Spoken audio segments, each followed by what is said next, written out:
no fuel for Palestinians in Gaza.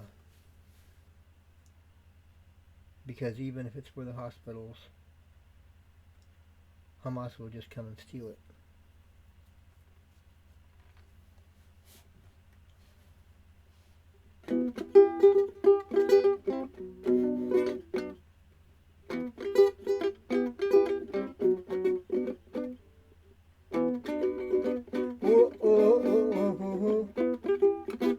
No fuel for Palestinians. No fuel for Gaza. No fuel for Palestinians. No fuel for Gaza. No fuel for the Gaza Strip. No fuel to enter into the Gaza Strip. No fuel for the Palestinians, because even if it's for hospitals, Hamas will just come and steal it. Ooh, ooh, ooh, ooh. Food and water can be sent in as aid to help the Palestinians, but no fuel because Hamas will just come and steal it.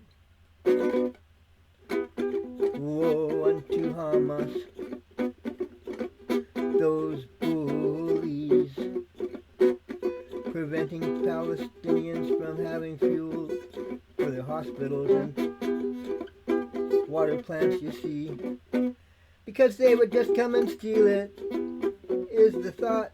They've already done it when aid was brought in, and there was a lot of fuel brought in. They just hijacked and stole it to use for their missiles to shoot at Israel.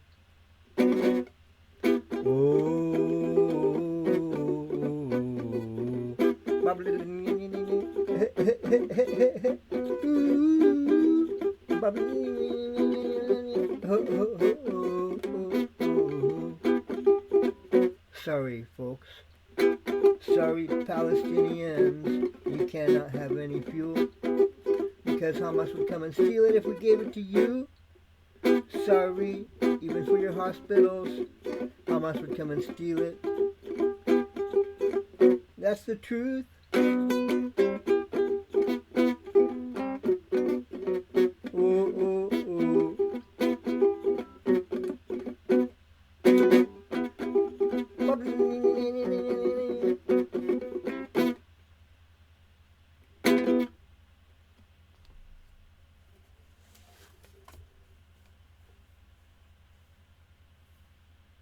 Fuel to enter Gaza because it will just fall into Hamas's hands, even if it's meant for the hospitals, if it's meant for humanitarian reasons.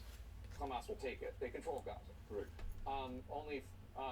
Then this morning, the IDF chief of staff said it will enter fuel, will enter Gaza, but only for civilians. Then just minutes ago, an IDF spokesperson said no fuel, full stop, because it will end up in the hands of Hamas. That's three different positions in less than 12 hours, I think. Why? What's going on? And what is there? Are you going to end on one of these positions at some point? So the government decision that has been taken by our security cabinet is we're in favor of humanitarian aid, which is water, food, and medicine. Right. The trouble with fuel, and I know that they say they need it for the generators in the hospitals, and that's a genuine need, is that the same fuel is stolen by Hamas, and as you've said correctly, they control Gaza. They're the only people there with guns. They can take what they want. They take that off for their military machine, and they use that for rockets. For rockets and for their underground network of tunnels. Right, for the oxygen in the tunnels. Correct. Right. And we obviously want to deny them that.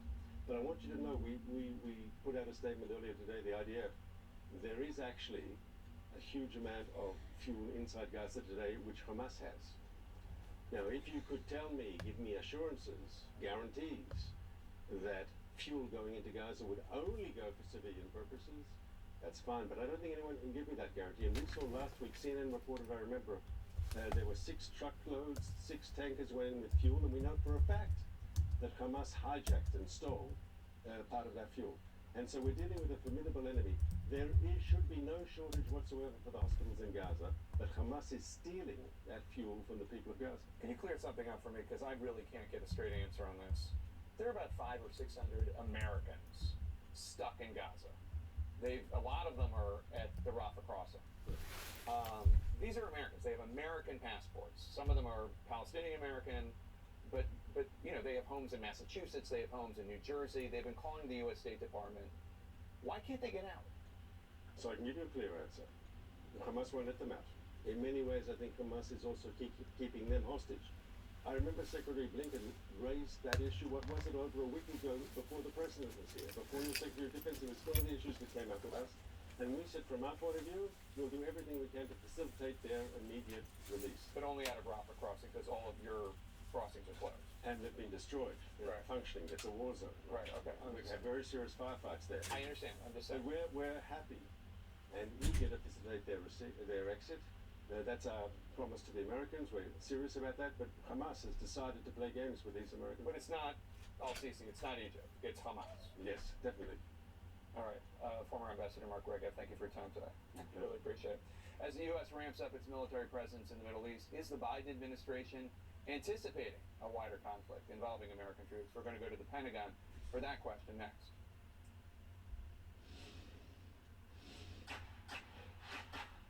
With fast signs, create custom graphics that get tails and tongues wagging.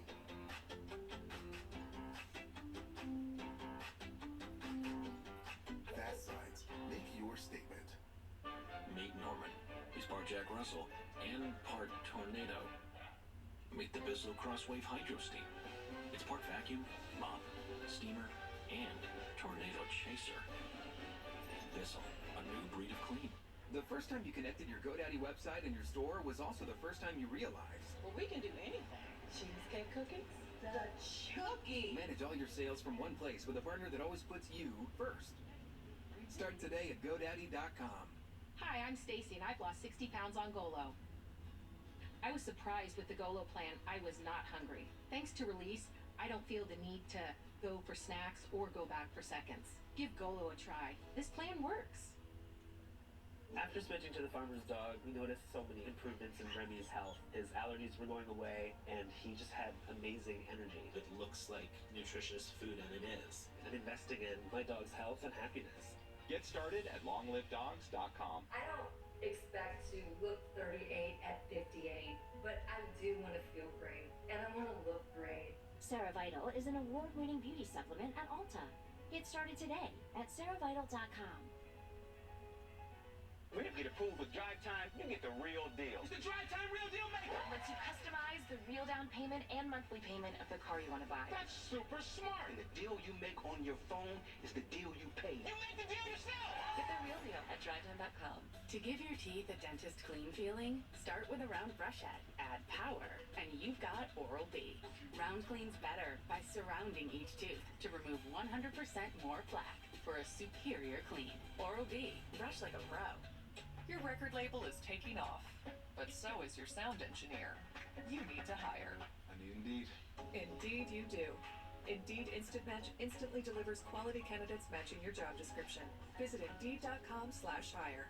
Take a pea-sized amount, apply it like a lotion. Pits, underboob, thigh folds, butt cracks, feet. This water-based cream, I'm telling you, it's invisible on the skin. It works like a dream. Why didn't someone think of this sooner? Last year, I got stuck paying for my ex's internet for months before I finally caught it. That won't happen this year, thanks to Rocket Money. Rocket Money finds hidden subscriptions, and you can cancel the ones you don't want with one tap. Join Rocket Money today. Try killing bugs the worry-free way, not the other way. Zevo traps use light to attract and trap flying insects with no odor and no mess. They work continuously, so you don't have to. Zevo, people-friendly, bug-deadly. Sometimes just ordering lunch can be a lot for young homeowners turning into their parents. Look at that. It's like a science project.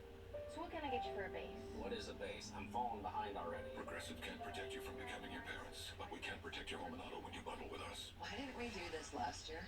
Before you were preventing migraine with Qulipta. And look at me now. You'll never truly forget migraine, but 0 migraine days are possible. Don't take if allergic to Qulipta. Most common side effects are nausea, constipation, and sleepiness. Qulipta, the forget you get migraine medicine. Closed captioning brought to you by Mesobook.com. We only represent mesothelioma victims and their families. Call for a free book. Call 800-282-4444 or go to mesobook.com.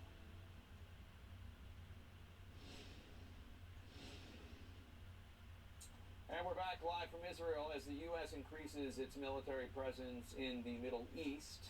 Today, the Pentagon announced the New Jersey Air National Guard's 119th Expeditionary Fighter Squadron has arrived in the region, and other air defense units are on the way. Since the October 7th attacks, the U.S. military has deployed additional missile defense systems, a U.S. Marine Rapid Response Force, and 2 carrier groups. But new intelligence suggests these American forces now face a major threat of an attack from Iranian-backed militia groups looking to capitalize on anti-American sentiment in the region. And Brigadier General Patrick Ryder joins us now. He is the spokesman for the Pentagon. Thank you so much for joining us, General. Iranian-backed militia groups launched attacks against U.S. troops at least 10 times in Iraq and 3 times in Syria. CNN is reporting that they're looking to step up these attacks even more. What more do you know about this, and how concerned is the Pentagon? Yeah, thanks very much for having me, Jake. So clearly, we are continuing to monitor this situation. As you know, over the weekend, Secretary Austin directed some additional assets into the region to include the USS Eisenhower Carrier Strike Group, which will go into the U.S. Central Command Area of Responsibility. Plus, we're deploying a THAAD battery and Patriot battalions into the Middle East, again, focused on force protection. One thing should be absolutely clear. We will always maintain the inherent right of self-defense, and we will take all necessary measures to protect our forces and our interests in the region. You've said Iran is not explicitly directing these attacks, the U.S. believes, but they are encouraging them. How will the U.S. respond to Iran if any American service members lose their lives in these attacks? Yeah, well, look, I'm not going to telegraph or talk about any potential response or if we will take a response. If we do so, it would be at a time and place of our choosing. But again, it's critical for actors in the region to include these Iranian-backed militia groups to understand that we will take necessary measures to protect our forces. Look, those forces in Iraq and Syria are there for one mission and one mission only, and that's to focus on the enduring defeat of ISIS. And so they'll continue to stay focused on that mission, and we'll continue to stay focused on ensuring that we have the capabilities in theater to protect our people as they do this important mission. One U.S. official says Iran likely does not want to engage in direct fighting with Israel or the U.S., so why are they doing this? Well, I'll let Iran speak for itself. You know, right now the United States is very focused on supporting Israel and its right to defend itself from terrorism. And so you see frequent communication between the Department of Defense, Secretary Austin with his Israeli counterpart to ensure that we understand what Israel's defense needs are. We're also very focused on deterring a broader regional conflict. No one wants to see a wider war in this region. And that's why we've been very clear that any actor, whether it's a state or a non-state actor that's looking to take advantage of this situation and widen that conflict, our message is clear, it's don't. And so we're going to continue to stay focused on deterring a broader regional conflict. We're also going to continue to stay focused on ensuring that our troops in the region are protected. Marine Corps Lieutenant General James Glynn, the former commander of Marine Forces Special Operations Command, is in Israel to counsel the Israel Defense Forces ahead of this expected ground incursion into Gaza. What sort of advice will he be able to provide? Well, look, it's important to understand, as you well know, that we have a long-standing defense relationship with Israel, and we're frequently sharing information with one another. General Glenn, as a subject matter expert on the topic of urban warfare, is able to ask those difficult probing questions that the IDF need to consider as they contemplate an operation. Again, things that we're going to be focused on are what are the kinds of considerations for the three-dimensional warfare that you see in these dense urban environments, but also importantly taking into account the importance of civilian safety. And so these are lessons that we've learned in fighting groups like ISIS. And so, again, as an important and valued partner, we want to ensure that we can share that information and assist in that advice to our Israeli partners. Well, we are seeing a growing civilian death toll in Gaza, more than 5,000 killed since October 7th, according to the Hamas-controlled health ministry. A ground invasion could amplify this. Could Lieutenant General Glenn perhaps counsel the IDF on how to minimize the loss of innocent life, as you just were suggesting? Well, look, across the board as we engage with our Israeli counterparts, as you know, and as we've read out in multiple phone calls, we have been encouraging our Israeli counterparts to abide by the laws of war and to take civilian safety into account. Look, they're a professional military led by professional leaders. They understand the importance of that. Unfortunately, what you see here is a terrible, cruel terrorist group like Hamas hiding itself among civilians. No one wants to see innocent Palestinians be killed or innocent Israelis be killed. And so, again, we're going to continue to consult with our Israeli allies and make sure that, again, we're advocating that the law of war be followed and that civilian safety be taken into account. There are up to 600 Americans trapped in Gaza right now. A family in Michigan, the Al-Arashis, is now suing the State Department and the Pentagon for not doing enough to evacuate their loved ones. Without commenting on the Al-Arashis' lawsuit, what is the deal here? What is preventing those Americans from being able to exit the Rafah gate and get out of Gaza?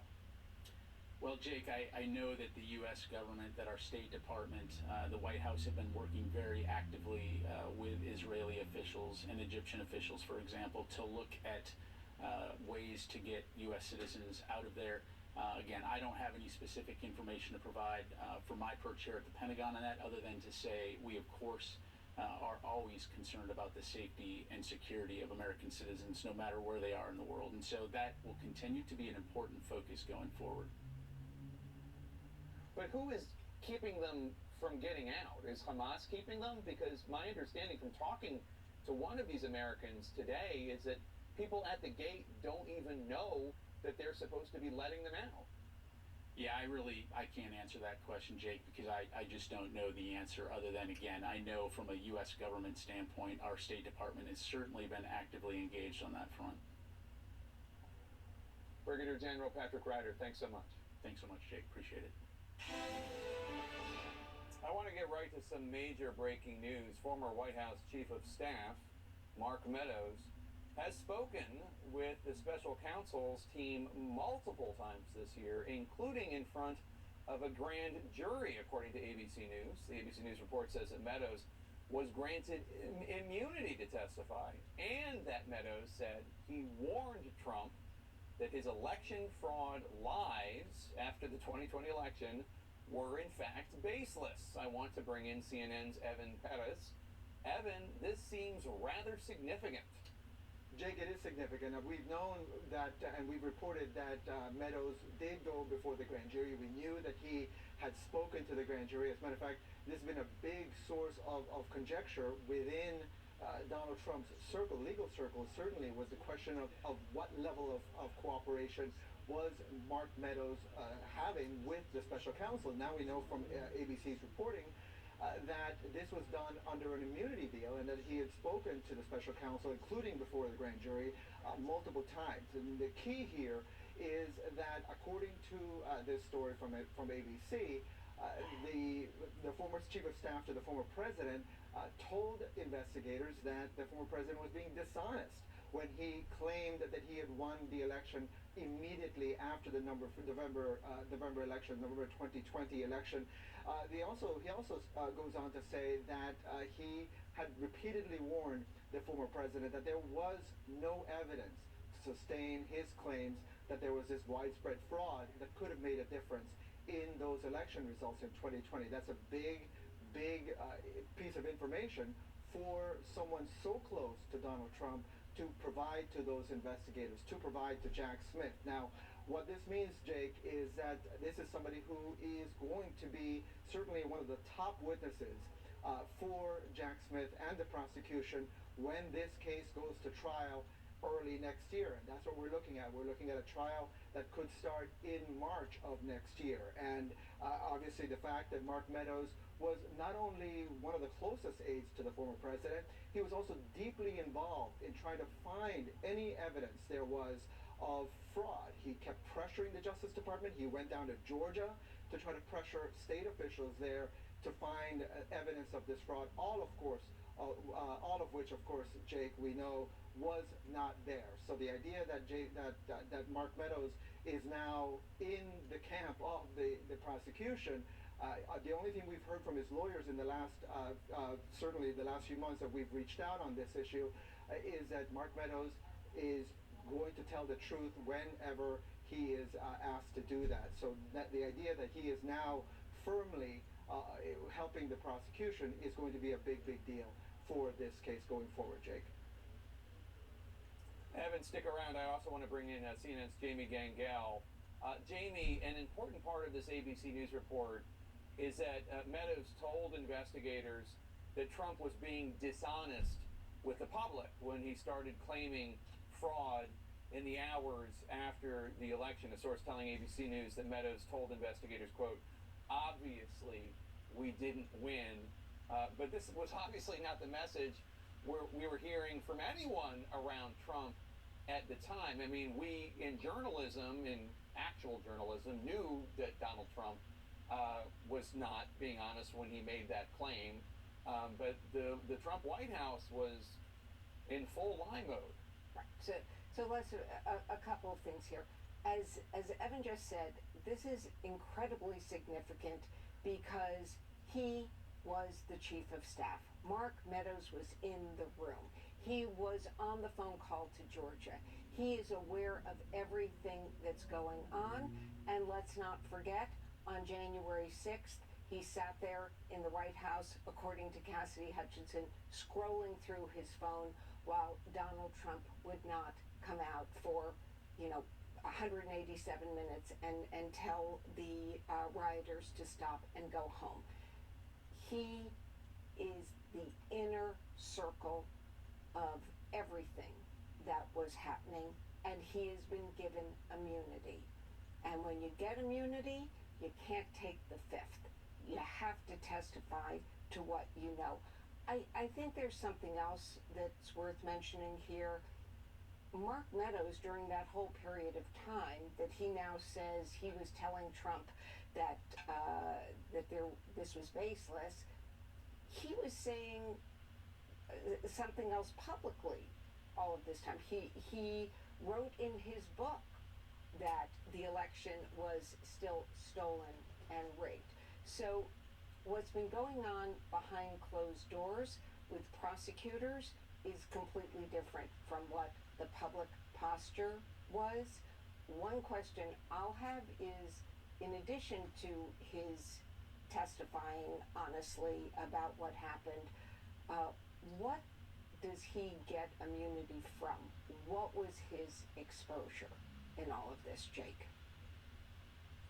Yeah, no, and Evan, that's my question to you, because right. Mark Meadows is not just coming voluntarily and saying to the special counsel Jack Smith, "Hey, I'd love to participate. Obviously, you need to give me immunity, just in case." I mean, obviously, this is some sort of hardcore deal. Like I would imagine, where Jack Smith says something like, "This is what we could prosecute you on, unless we come to some sort of agreement," right? Right, exactly. Look, I mean, certainly George Terwilliger, who is one of the attorneys for Mark Meadows, is known here in Washington to drive a pretty good bargain. And so one of the things that certainly people around the former president, Jake, have certainly been concerned about is the fact that Terwilliger and the Meadows legal team has pretty much cut off all contact. People reach out to them to try to see if they could coordinate some kind of information, and they don't get any calls back. That's something that we've heard from sources over the last few months. And so that's really driven a lot of the concern inside Trump world that Mark Meadows had found a way to save himself and to protect himself and to make a deal. And so that appears to be what exactly had happened behind the scenes. And as you pointed out, Jake, what's going on in Georgia, we know more people are going to be taking those deals, all of which, of course, raises questions for the former president. All right, Evan Perez and Jamie Gangel, appreciate it. We're going to have more ahead on the breaking news. Reports that former White House Chief of Staff Mark Meadows has testified to the special counsel. Stay with us.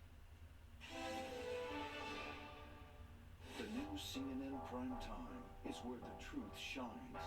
The day's biggest stories. The night's most essential reporting. This is the new CNN Primetime. Weeknights starting at 7 on CNN. Huh. How long have you been tracking our car's value with Carvana? Just like 7 months. Should we sell it? We hold. Hold. Silver vans are going for more right now, should we? Our low mileage is paying off. You think we should? Hold. Depreciation's really heating up, you think? We just did 2.5%! Now! I'm on it. Already sold to Carvana. Go to Carvana and track your car's value today. How come groups of rich men get to decide who lives and who dies? That's why I'm here. Your brother the kid, ain't you? We are now effectively at war. If I want justice, I have to take the law into my own hands. This ain't over, Billy. It's getting real dangerous here in Blinken. We have a war to win. When every second counts, ADT self-setup with video verification helps police respond faster, so you get help sooner. You can even request help with just a tap. We have a verified alarm. All clear, all clear. So you have a home with no worries. Brought to you by ADT. Once retired, Marcus decided, I will never again work for another man or woman. I abandoned my corporate phone plan, and I'll get a new plan with Consumer Cellular for up to half the cost. Let's go, birds. When freedom calls, we're here to answer. Hi folks, Joe Namath here. The Medicare annual enrollment period is now. Do you know if your Medicare plan benefits are changing next year? Will your costs go up? Are your doctors still covered? Get answers in 3 steps. 1, call the toll-free number below by December 7th to speak to a licensed insurance agent. 2, review your coverage for any changes to your Medicare plan for next year. 3, learn if a Medicare Advantage plan that may offer additional benefits is available in your area. I call every year to see what plans are available in my area. I call every year to make sure my doctors are still covered under my plan. They work with multiple insurance companies across the nation, so you'll have choices from a variety of plans. The Medicare annual enrollment period has a deadline. Millions have called. You should too. Call to speak to a licensed insurance agent. Call 1-800-697-6200. Call now. The Chase Ink Business Premier Card is made for people like Sam who make Everyday products designed smarter. Like a smart coffee grinder that orders scratch beans for you. Oh, genius. For more breakthroughs like that, I need a breakthrough card.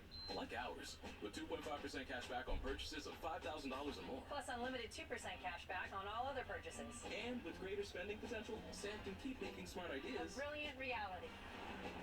The Ink Business Premier Card from Chase for Business. Make more with yours. Stop! I am a good zombie! This October, Trick or treat! spirits come home to rest all month long. This place is really haunted. What a weird mystery. With Hollow Stream on Disney+. We're gonna scare you. Boom. Home is where the hunt is. It's time.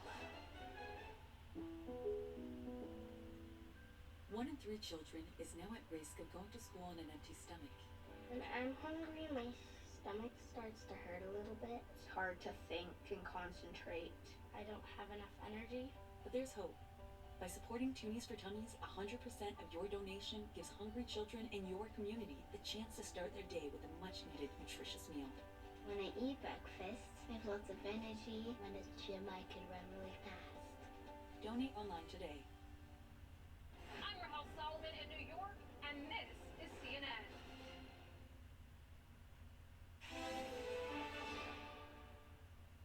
We're back with more of our breaking news. ABC News is reporting that former White House Chief of Staff Mark Meadows has spoken with the special counsel's team multiple times this year, including in front of a grand jury. The ABC News report says that Meadows was granted immunity to testify, and that Meadows said he warned then-President Trump that his election fraud claims after the 2020 election were completely baseless. I want to bring back CNN's Jamie Gangel. Jamie, what do you think the Trump team reaction will be to this news? Yeah, they're not going to be happy. Meadows, of course, was one of the people closest to Trump. Right. Look, there's nobody who knew more about what was going on than Mark Meadows. He was the chief of staff. He was arranging meetings. He was arranging calls. He was in the meetings. Just to be clear, Jake, we should go back and remind our viewers that we actually did report back in June that Mark Meadows had gone in to testify to the grand jury. But this ABC reporting is taking it further because of two things. We now know that Mark Meadows spoke to prosecutors in addition to that time with the grand jury at least 2 other times. And the big news here is he's been granted immunity. So the question is, what kind of deal was made? What was his exposure? And then we just have to go back and remember that he may now be saying that he told Trump this was baseless, but what did Mark Meadows do? Or more aptly, what didn't Mark Meadows do? He did not ever publicly come out and say that the election was in fact, fair and free. He stuck with Trump's lie on it. He sat there on January 6th, as Cassidy Hutchinson described, sitting on his couch, scrolling through his phone, never going in to, as far as we know, to tell Trump, you have to go out there and stop this. And in the book he published after he left office, he continued to say the election was stolen and rigged. We don't know yet exactly what the details are of everything that he's told the prosecutors, but this is the closest you could get to Donald Trump, what he knew, when he knew it, and the fact that he was perpetuating a lie that first led to the violence on January 6th. And as Liz Cheney, former Congresswoman Liz Cheney, has said, she feels it remains a clear and present danger for more violence. Mark Meadows has stood by publicly, silently. All right, Jamie Gangel, thank you so much. We're going to keep following this breaking news. Stay with us. Coming up next, more from Tel Aviv. Many families in Israel, of course, are dealing with grief on 2 fronts. Some of their loved ones were killed. Other loved ones were kidnapped. I'm going to talk with one man facing this horror. That's next. The Whole Story with Anderson Cooper is appointment viewing on Sunday nights. One whole story, one whole hour. The world's best journalists dig deeper into the stories they can't ignore. The Whole Story with Anderson Cooper, Sunday at 8 on CNN. What you're seeing today is Dr. Renee Badrow completing a successful eye surgery and the dedicated hours of training in virtual reality that helped make it happen, allowing her to practice surgical techniques to increase access to quality care through immersive environments. These are the ways surgeons with Fundamental VR and Orbis are using the metaverse today. Some things are good to know, like where to find the cheapest gas in town and which supermarket gives you the most bang for your buck. Something else that's good to know?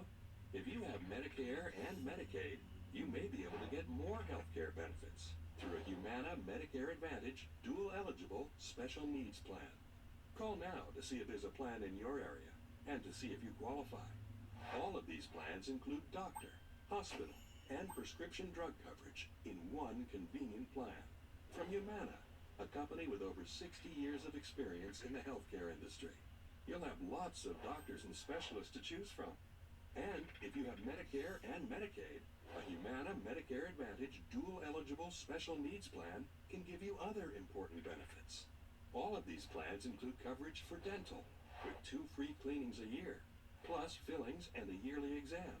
Vision, including eye exams and a yearly allowance for eyewear. And hearing benefits, including routine hearing exams and coverage for hearing aids, plus an allowance to help pay for essentials like eligible groceries, utilities, and rent, even over-the-counter items. And whatever you don't spend gets carried over to the next month. Best of all, you'll pay nothing for covered prescriptions. all year long, even the brand name ones. And $0 for routine vaccines, including shingles, at in-network retail pharmacies. So if you have Medicare and Medicaid, call now to see if there's a plan in your area that could give you extra benefits, including coverage for prescription drugs, plus dental, vision, and hearing, and more. A knowledgeable, licensed Humana sales agent will walk you through your options. And, if you're eligible, and there's a plan in your area, help you enroll over the phone. Call today, and we'll also send this free guide. Humana, a more human way to healthcare. Why did we choose Safelight? We were loading our SUV when crack.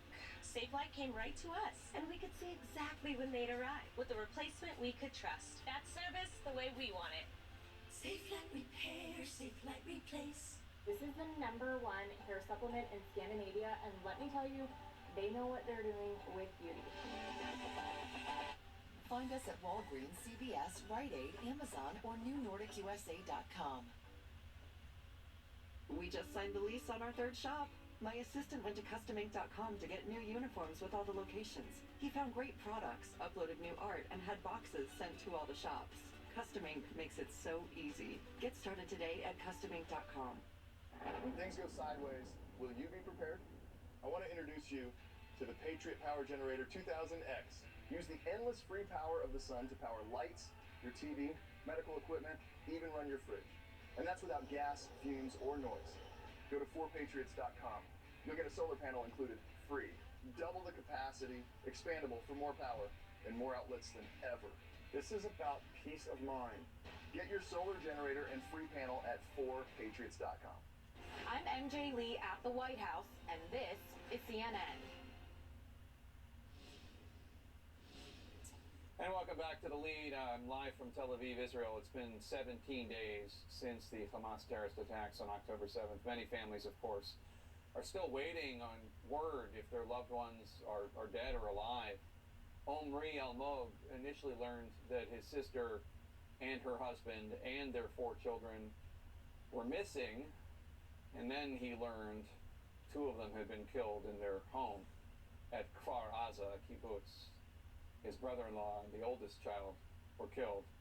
His sister and the 3 youngest children remain missing and feared kidnapped by Hamas. Omri Almog is here with me now, and thank you for being here. I don't have the words to, I have no idea what it must feel like to have your little sister and her 3 kids kidnapped. I can't imagine what it's like. Tell us how you learned about it and what you think happened.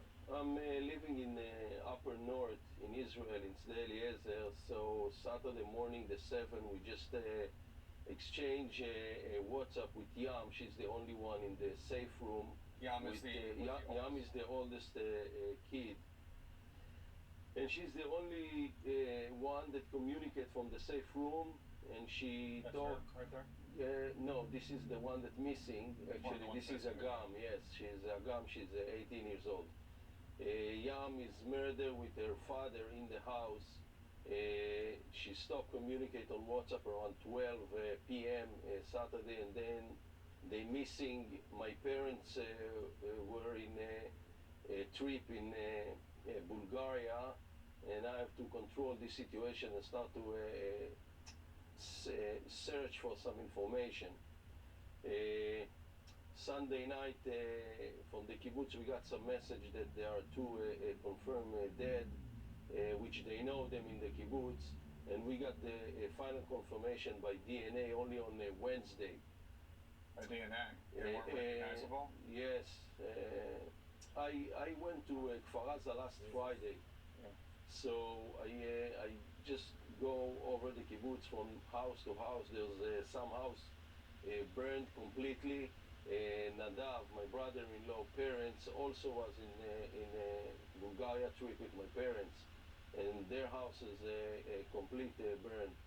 You have to understand also, as I understand, that we're dealing here with people that they are very cruel, and they do everything to ruin Israel and to ruin us and to hurt us as much as they can. Right. My sister and Nadav, they lived there for over 20 years. They never left the home in Kfar Aza. no matter what the situation. Yam and the kids grew up into this situation, into this sirens, into this all the time we fight, and this is how they grew up, and that's why they stay there at the house. Have Israeli officials talked to you? Have they shared any information about what they think might have happened to your sister and the kids? Yes. Today, first of all, the army is always with us, and they give us some information, and they. You have to understand there is no home now for my parents and for Nadav parents, and the families stay here in Tel Aviv in hotels, and I'm with them. All my family, we just sitting together. Last night we buried Nadav and Yam in Shfaim, which is a kibbutz in center of Israel, and we're going to move them to Kfar Aza when we can to lay them in Kfar Aza forever. So last night was my sister's birthday. She's 49, and she wasn't there at the funeral of her husband and Yam, her daughter. And this is amazing. And the two grandfathers saying Kaddish, and you don't know where is my sister and the other three kids. Now, the information that we got, we didn't know they were missing for over a week. That's your sister? This is my sister Chen, yes.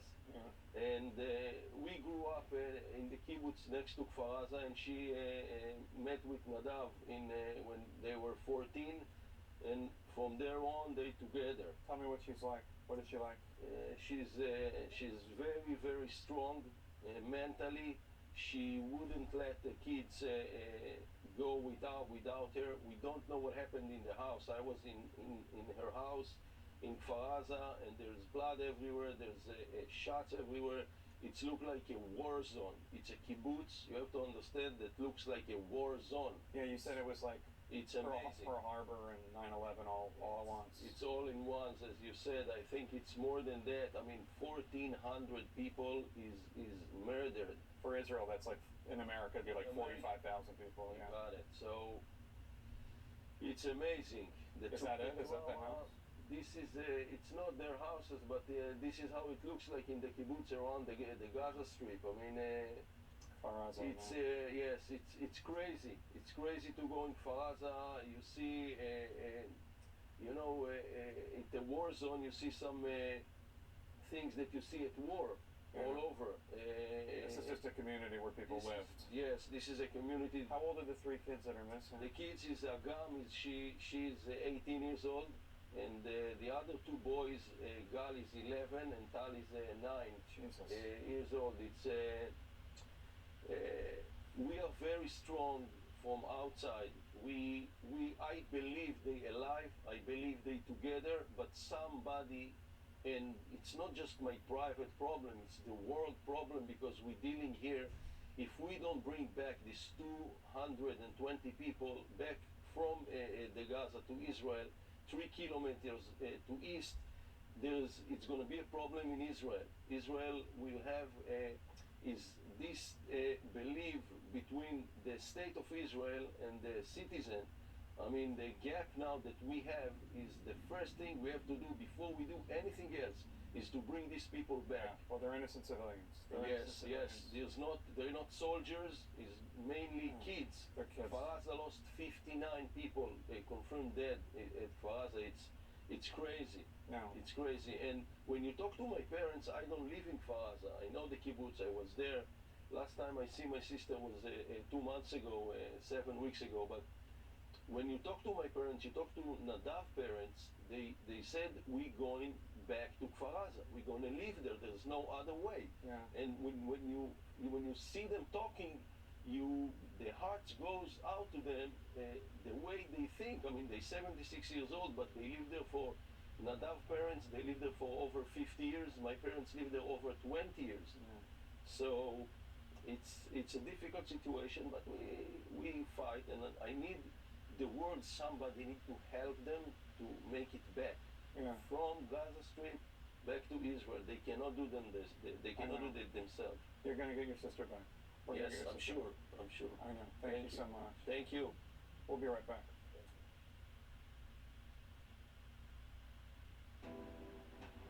Our mission here at CNN is that the news comes first. That's the promise of the Situation Room. We work as hard as we can Get the facts. The Situation Room with Wolf Blitzer, next on CNN. Stars Play in Abu Dhabi is the region's leading streaming service that brings you the magic of films and the excitement of sports to your favorite device, be it television or your mobile phone. With a business like ours, we need a range of talent from technology as well as creative. We found Abu Dhabi to be our hub for accessing that type of talent. Stay tuned to learn more about this limited time offer from Renewal by Andersen. We all have that list of home improvement projects we need to do, and if replacing your home's windows and doors is on that list, you want to know that it's going to be affordable. I'm from Renewal by Andersen, and we've helped thousands of customers who are on a budget get our windows and doors for their home. How do we do it? Well, here's something you don't expect to hear from a window company. You don't have to upgrade all your windows and doors at the same time. We're really good at identifying the bad windows and those you can wait on replacing. And here's something we offer that you don't find with a lot of window companies or contractors: great financing options. With Renewal by Andersen, you can have monthly payments that'll probably be lower than your cable bill. With another program, you can get windows and doors now and not pay anything for an entire year. It's almost like free money. No wonder half of our customers finance. Before we talk about the warranty, think about other things you've bought. Did it sometimes feel like you had to buy the expensive extended warranty to get the good coverage? That's never the case with us. Our windows are so durable and our installers are so talented. Unlike some other companies, our warranties cover the windows, patio doors, and the installation. It's really impressive that they sell the product, they manufacture the product, they install the product, because then you're dealing with one company, and you're dealing with one company that has a long-standing and solid reputation. Let Renewal by Andersen help put great windows and doors in your budget this year. Before October 31st, buy one window, patio door, or entry door and get the next one 40% off. That's 40% off with a minimum purchase of 4. And our financing can help make this project more affordable with zero money down, zero monthly payments, and zero interest for 1 year. This offer ends October 31st. For a free appointment with Renewal by Andersen, call 1-800-501-1400. Hey, grab more delectables. You know, that lickable cat treat. Delickable delectables. Yes, just hurry. Must be delicious. Delectables, lickable treat. Deliciously delectable delectables. You want to see a trick? Sure. I can make anything you want appear on that TV. Superheroes. Superheroes. Well, cute animals. Cute animals. Wizards. Wizards. Would you like my trick? I saw the remote. With you, keeping the whole family entertained. Search endless content with the magical Ignite TV voice remote. Rogers, with you all the way. Imagine the moment when your world comes back into focus. Healthy vision means kids can go to school, parents can provide for their families, and seniors can stay independent. For 60 years, Operation Eyesight has partnered with communities to prevent blindness and restore sight. We believe everyone deserves eye health care regardless of age, gender, or ability to pay. Visit OperationEyesight.com to donate today for all the world to see. I'm Pete Montine at Reagan National Airport. This is CNN. We're live in Israel. We visited an auditorium earlier today at Tel Aviv University, an auditorium that's now a memorial. From the stage, a sea of more than 1,000 photographs stare back at you, each on an empty chair, each telling a story of someone who was killed or someone who was missing, presumed kidnapped. Stories such as 22-year-old Amit Mann, a paramedic who spent her final hours treating others wounded from an attack before Hamas stormed her clinic and murdered her. Or 62-year-old Adrienne Siegel, a missing Israeli-American, kidnapped from her home. Or a 9-month-old baby kidnapped, 9 months old, along with his 4-year-old brother and mom from their kibbutz near the Gaza border. The exhibit is called United Against Terrorism. It's a visual reminder of just how much was lost, how many remain missing, and how something like this should never, ever happen again. And yet, of course, it keeps happening. I'll be back with you tomorrow from Tel Aviv. Our coverage continues now with Wolf Blitzer in the Situation Room.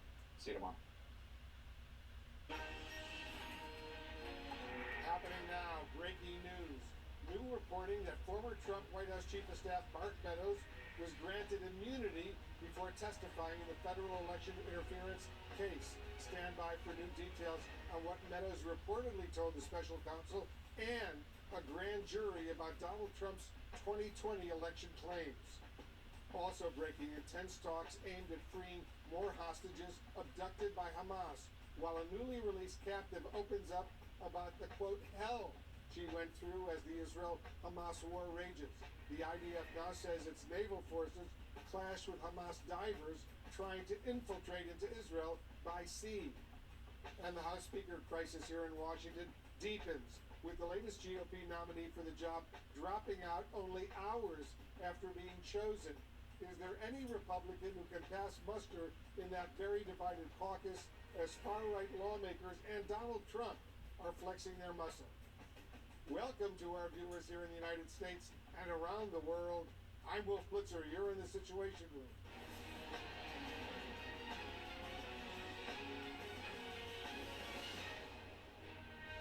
This is CNN Breaking News.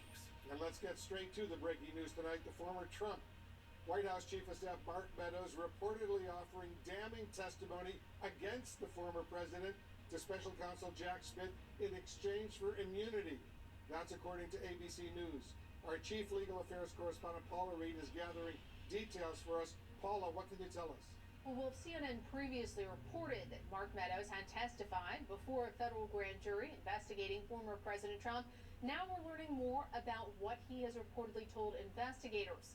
Now, according to reports, he's spoken with investigators 3 times over the past year, and he's told them that in the weeks following the 2020 election, he says that he told Trump that these allegations of significant voter fraud were baseless. Now, that is such a significant break from the rhetoric of former President Trump. It's also a significant break from what Meadows has said publicly, including in a book that he wrote because he said he wanted to, quote, set the record straight. He reportedly told investigators that Trump was being, quote, dishonest, and that obviously we didn't win. Now, Meadows is seen as a critical witness. He was the White House Chief of Staff, and he can offer keen insights into Trump's actions and state of mind following the election. Now, he also allegedly told investigators that he has never seen any evidence of fraud that would keep now President Joe Biden from the White House, and that he agrees this was the most secure election in U.S. history. Paula, this sounds like really much more bad news for Trump in his own legal battles that are ongoing right now. Tell our viewers what this means for the former president. This is one of the most significant developments in this entire investigation. He is arguably the most valuable witness the special counsel has secured for their case, which is expected to go on next March. And again, when the January 6th Committee on the Hill researched everything about the events leading up to January 6th, efforts to subvert the 2020 election, they concluded that all roads lead to Mark Meadows. So there have been questions, Wolf, swirling about exactly what he was doing in relation to the special counsel investigation. Was he cooperating? Was he getting immunity? And remarkably, nobody in Trump's inner circle, none of his attorneys seemed to know exactly what was going on with Meadows. Now we know from these new reports that he has been granted immunity and has provided some really valuable testimony for prosecutors to use in their case early next year, what will likely be probably the only trial that former President Trump faces before the 2024 election. Interesting. All right, Paula Reed, thank you very much. I want to bring in our legal and political experts for analysis right now. And Ellie Honig for some legal analysis from a legal standpoint. How significant do you believe this development is? Well, this is a genuine game changer for prosecutors and a major problem for Donald Trump. A couple things really stick out to me as important.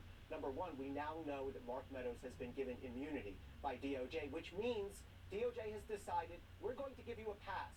We're not going to prosecute you, but in exchange, you now have to testify and testify truthfully. And this person, as Paula said, Mark Meadows was the ultimate insider, the closest person to Donald Trump throughout the key days and weeks. And that leads to the second big point, which is based on this new reporting, Mark Meadows has come clean. He is now saying, contrary to what he's been saying publicly for the better part of the last 3 years, he's now telling DOJ investigators there was no evidence of fraud, and I said so directly to Donald Trump. That's crucial evidence for prosecutors. So what does it mean that Meadows was given immunity in this case, Ellie? So it means that prosecutors have struck a deal. When you have someone in Mark Meadows' situation, they gave him a subpoena, they asked him to testify in the grand jury. Usually someone in that situation, Mark Meadows' situation, takes the fifth. He has the right to do that. The counter move available to prosecutors then is to say, okay, now you're immunized, meaning we're not going to prosecute you, you have immunity, you're getting a free pass, but now he has to testify. And again, prosecutors don't give out immunity lightly. They only do so if A, they believe the person is telling the full truth, and B, they believe that that testimony is essential for their prosecution. Interesting. Jamie, you're doing a lot of reporting on this. How worried should Trump be right now about what Meadows is actually telling the special counsel?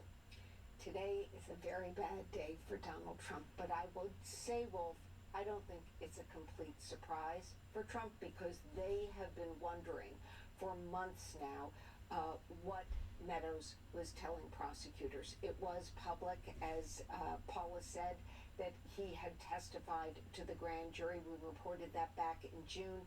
But now Donald Trump knows that Mark Meadows has immunity. He is protected from whatever he might have been vulnerable to.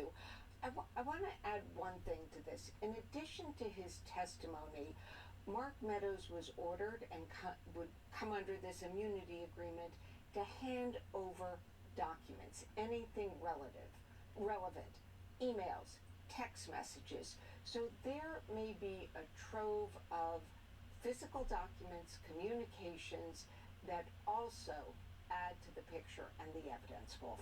Yeah, very significant development indeed. Gloria, Meadows was certainly one of Trump's closest and highest ranking advisors over at the White House.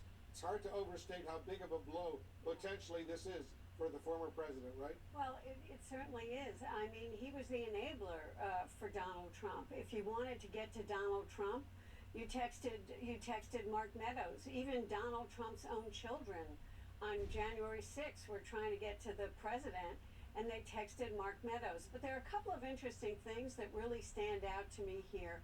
One of the things might work to Trump's advantage, believe it or not, because the question is, what was Donald Trump's state of mind about whether he lost the election? And while speaking to investigators, Meadows was asked if Trump ever said to him, you know I've lost this election, but I'm going to fight anyway.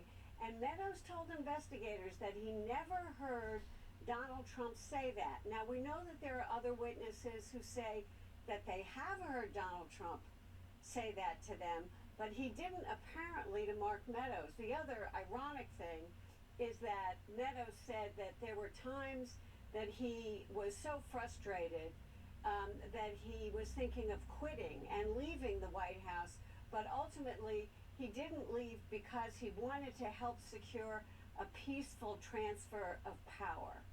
How did that work out for him? Interesting. Laura Coates is with us as well. Laura, what does this tell you about the kind of evidence that Jack Smith's team has amassed in this case, at least so far?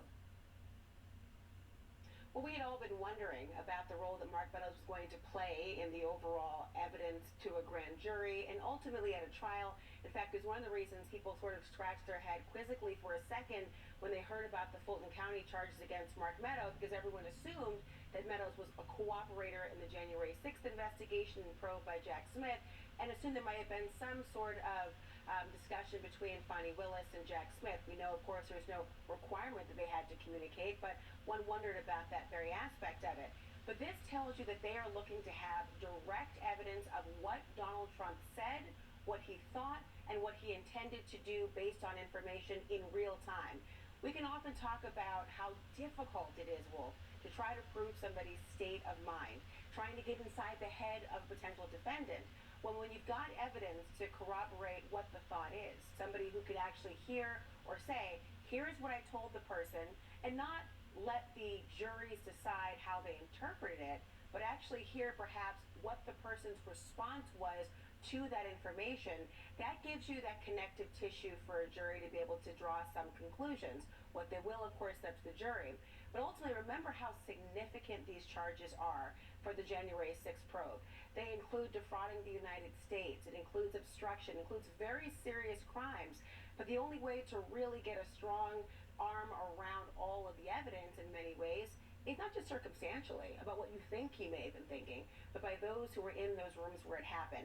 Mark Meadows is a very significant witness for all of those reasons. And Laura, let me follow up with you. What, if anything, does this mean for the very separate Georgia election subversion case where Meadows is one of Trump's co-defendants? You know, I've been giving that a lot of thought in the part where Mark Meadows even tried to remove his case to federal court. That's when the light bulbs began to go off for many lawyers about, hold on a second, is he trying to get to federal court because there could be some advantage in terms of getting that secured immunity deal if there is one to come from Jack Smith? Now, he could certainly still become somebody who were to plead guilty or who was to cooperate in some form or fashion regarding the Fulton County case, but they are distinct charges from what's happening in Jack Smith's case and, of course, Georgia. But if you look at past being prologue, and by past I mean what happened to Ken Chesebro, what happened to Sidney Powell, what happened to Jenna Ellis, all people within that inner circle, they've gotten to many people not significant jail time, but probation. The equivalent to many as a kind of slap on the wrist, although felony charges for at least the last two is very significant.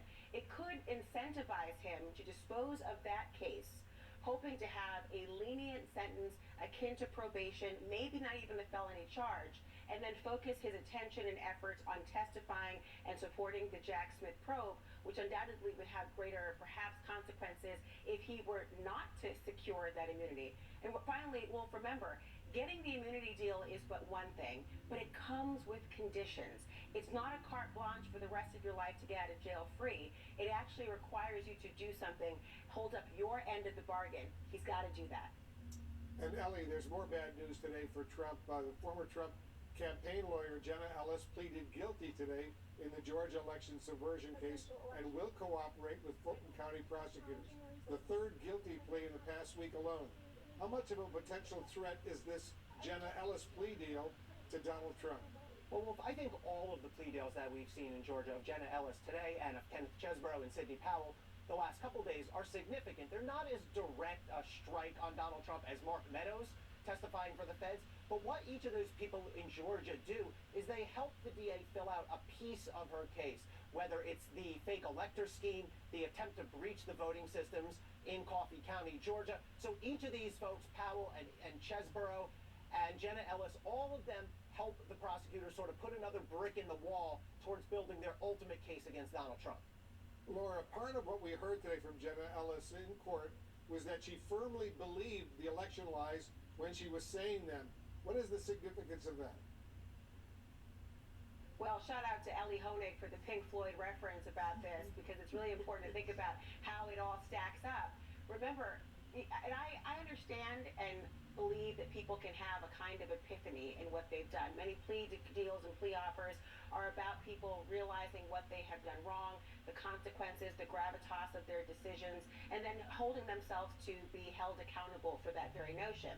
But one of the things that she did in her colloquy, which is called her statements that she would make to tell the court about what she has done wrong, is that she says she relied on the experience of older, more experienced attorneys. It doesn't take a genius to think about she's drawing a line to perhaps a Rudy Giuliani, who of course was once a federal prosecutor, a lawyer for many, many decades. So I think in part she's accepting responsibility, but you're seeing a bit of a signal to what she might be suggesting as her own defense, and then who she is willing to implicate as a part of that plea discussion. And so think about the way she was unpacking it.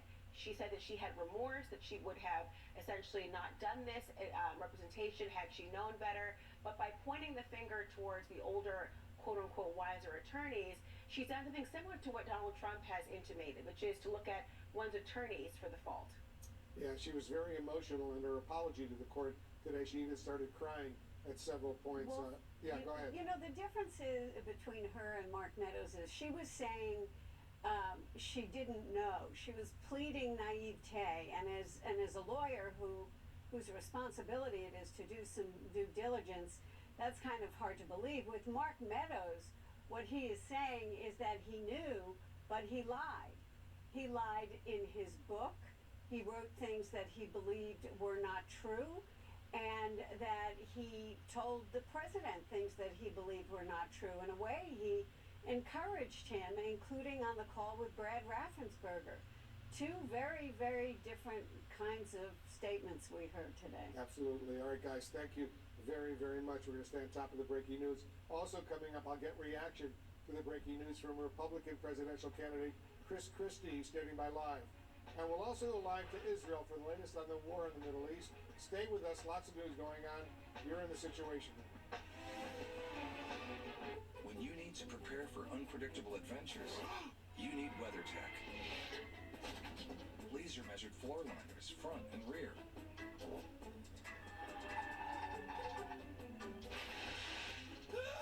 Seat protector to save the seats. They're all yours. We're here. Hey, I knew you were coming. So I WeatherTech the car. Can we get ice cream? We can now. Kid-proof your vehicle with American-made products at WeatherTech.com. Which hotel? Somebody say which hotel? I'm great at this. Dance your faves in the spa-like bathroom. Or enjoy local craft beers with breathtaking views of the Cambria. Book direct at choicehotels.com.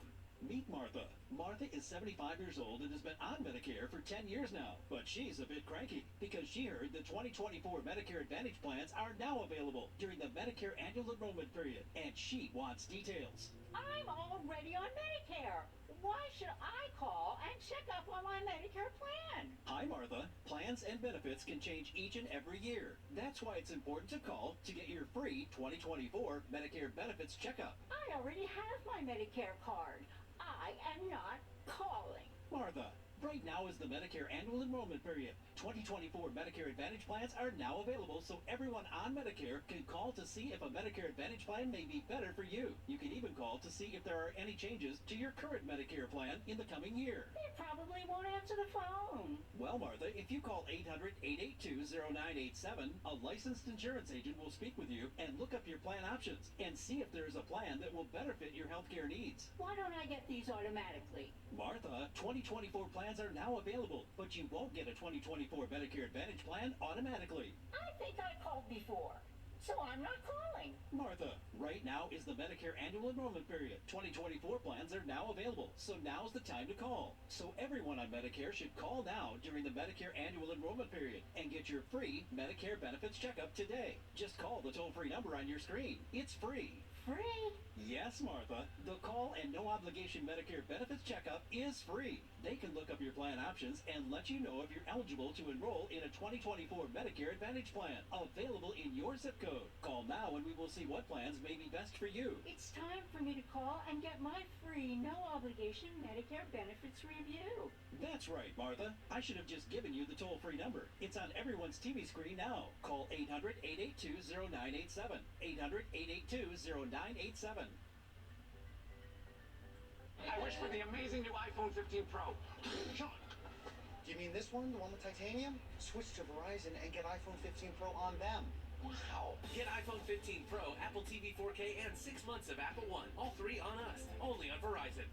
Tommy Copper's zip-up, full-back support shirt is redefining compression. If you do this, or this, or sometimes even this, Tommy Copper's got this. The ultimate muscle-supporting, pain-fighting compression shirt that zips on easily. So that you can do all this. Thank you, Tommy Copper. Fight back pain. Go to TommyCopper.com and find out how to save 20% on your first order. You need this. Trust me. Closed captioning is brought to you by Christian Faith Publishing. Write for a higher purpose. Publish with us. Christian Faith Publishing is an author-friendly publisher who understands that your labor is more than just a book. Call for your free author submission kit. 800-455-1827. There's more breaking news tonight. The Israel Defense Forces is now reporting an attempt by Hamas fighters to try to infiltrate Israeli territory from the sea. CNN's Anderson Cooper is joining us live from Tel Aviv right now. Anderson, so what is Israel saying tonight about this new clash with Hamas? Yeah, Rear Admiral Daniel Hagari of the IDF has said it was a cell of Hamas divers who came via a tunnel from the sea south of the city of Ashkelon, and that they engaged with Israeli naval forces, and that they were eliminated, I believe, he said. That we were just getting a short time ago, but it is certainly something that the Israeli Defense Forces have been very concerned about.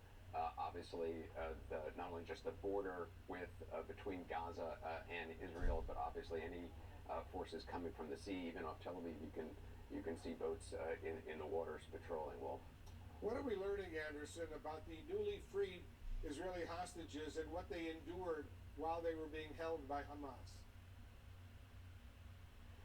Well, we heard today, earlier this morning, from Mrs. Lifshitz, who has been held hostage, was released just late yesterday. This is the first time we heard from her. She gave a very kind of impromptu press conference. It was a little bit chaotic, but I want to play you some of what she described.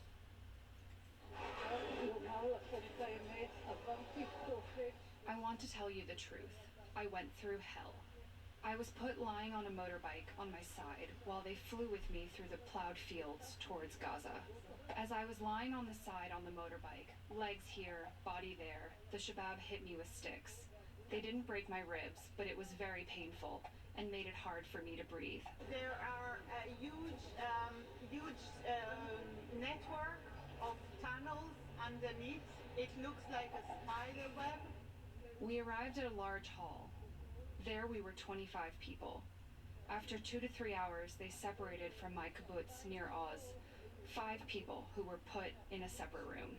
There we lied on mattresses. They really took care of the sanitary side so we won't get sick, God forbid. And we had a close doctor who came to see us every 2 to 3 days. The paramedic took it upon himself and took care of medicines. They looked very well prepared. They prepared for it for a long period of time.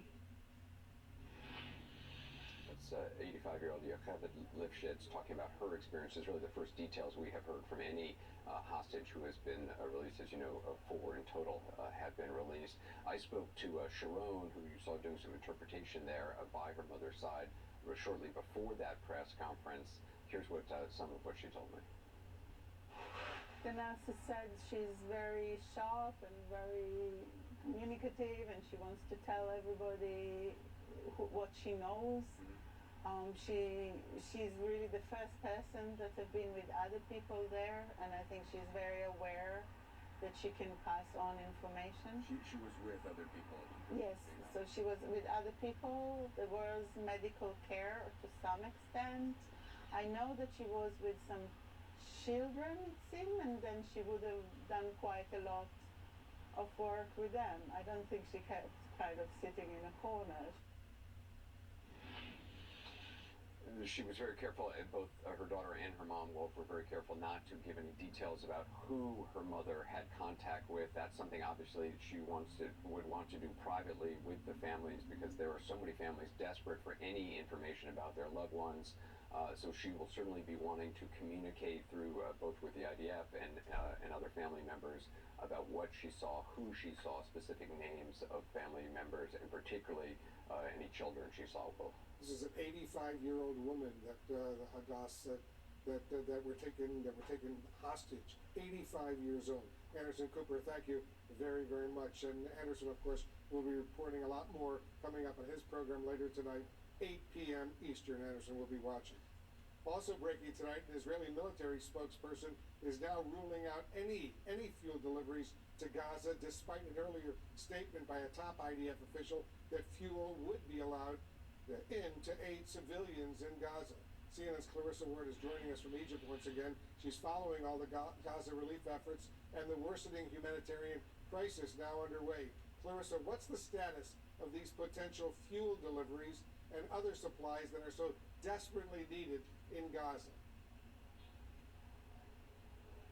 Well, fuel is definitely the central issue of the moment. One doctor in Gaza warning that his hospital will become a mass grave if they do not get fuel by the end of tomorrow. The UN agency that deals with, that works inside Gaza, also saying that by the end of tomorrow, they will have to completely suspend their operations if they don't get any fuel. And we've had this strange sort of back and forth today from the IDF. Earlier on, the head of the IDF came out. He said, we're working on a mechanism to ensure that fuel can get to the civilian population and prevent it from getting to Hamas. And then later on, as you mentioned, we heard an IDF spokesperson come out and say, actually, no fuel will be allowed because we can't trust that it won't get into the hands of Hamas and that they won't use it for their infrastructure and potentially for military purposes. Now, this could have a truly devastating impact if this impasse is not resolved soon, not to mention all the other aid, Wolf, medical aid, food, water. Today, 28 trucks were supposed to go in, only 8 managed to pass through. Take a listen to what one man displaced from his home, now in the southern city of Khan Yunis in Gaza, had to say. This thing that is being distributed cannot be called aid at all. And it should not be referred to as such because these items do not cover any of the people's needs. People in Gaza are dying in 2 ways: a fast death or a slow death in refugee camps. We are asking for the simplest and most essential elements that allow every person, young or old, child or adult, to stay alive. Neglecting our lives like this is unacceptable. 1.1 million people are now displaced inside Gaza, Wolf. The scale of the need is just astonishing, and still the international community just struggling to come up with an effective and efficient way to open up a humanitarian corridor and ensure that that aid gets to where it needs to go, Wolf.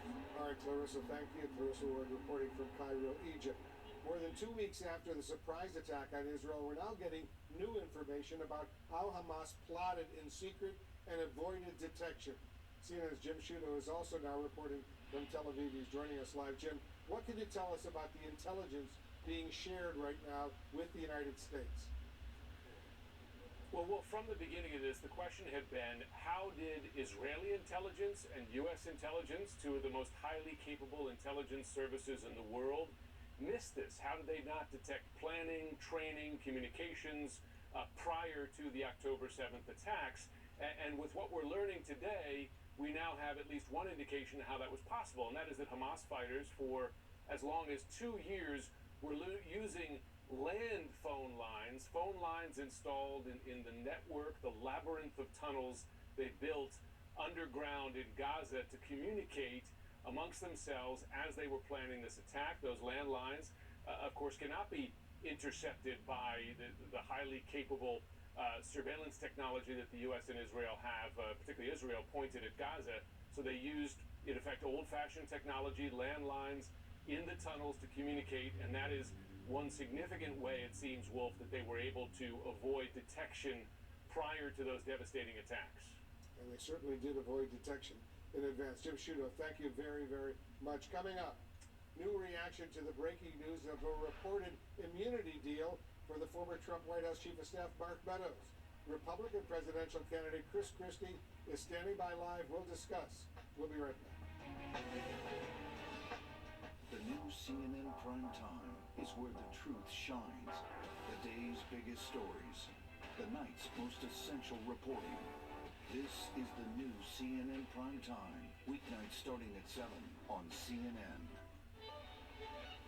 Tourists that turn into scientists. Tourists photographing thousands of miles of remote coral reefs that can be analyzed by AI in real time. So researchers can identify which areas are at risk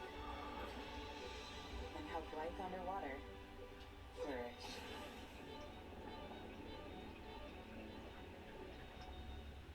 Consumer Cellular, this is Sam. How may I help you? This is Sam. How may I help you? Oh, this is a butt dial. Well, somebody's butt. Just thought I'd let you know that with Consumer Cellular, you can get the same exact coverage as the leading carriers, but for up to half the price. I can get behind that. I know, right? I just talked to a butt. Congrats. Liberty Mutual customized my car insurance, and I saved hundreds. With the money I saved, I started a dog walking business. Oh! Only pay for what you need. Liberty, liberty, liberty, liberty. For over 25 years, Lovesac has been rewriting the rules of comfort. It's okay to change your style. Get messy. Get immersed. With Lovesac, you make the rules. Lowering bad cholesterol can be hard, even with a statin. Diets and exercise add to the struggle. Today it's possible to go from struggle to cholesterol success with Leqvio. With a statin, Leqvio is proven to lower bad cholesterol by 50%. And keep it low with 2 doses a year. Common side effects were injection site reaction, joint pain, and chest cold. Ask your doctor about twice-yearly Leqvio. Lower, longer Leqvio. ADT Self-Setup, featuring Google Nest products. Now you can easily install your system that's backed by ADT's 24/7 monitoring with no long-term contracts. So you have a home with no worries. Brought to you by ADT. I started Bright Star Care to provide a higher standard of care. It's been my goal for 20 years, and it always will be. If you're an experienced caregiver with that same passion, join the brand that supports you most. At DriveTime.com, we've been hard at work, and we finally did it. Did you make it so I can finally shop with thousands of cars with no hit to my credit? Wait, yes! Go to DriveTime.com, get approved with no credit hit! Go to DriveTime.com, get approved, and shop your real terms with no credit hit. Airwick's limited edition fragrances are infused with natural essential oils for authentic seasonal scents that fill your home with warmth and cheer.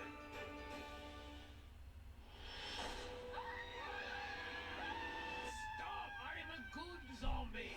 This October, Trick or treat! spirits come home to rest all month long. This place is really haunted. What a weird mystery. With Hollow Scream on Disney Plus.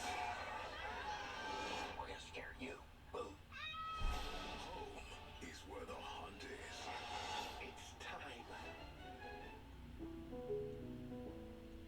Compare to your current coverage. Find out what plans with additional benefits are available to you.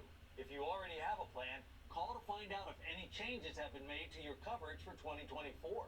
You don't get a Medicare Advantage plan with extra benefits automatically.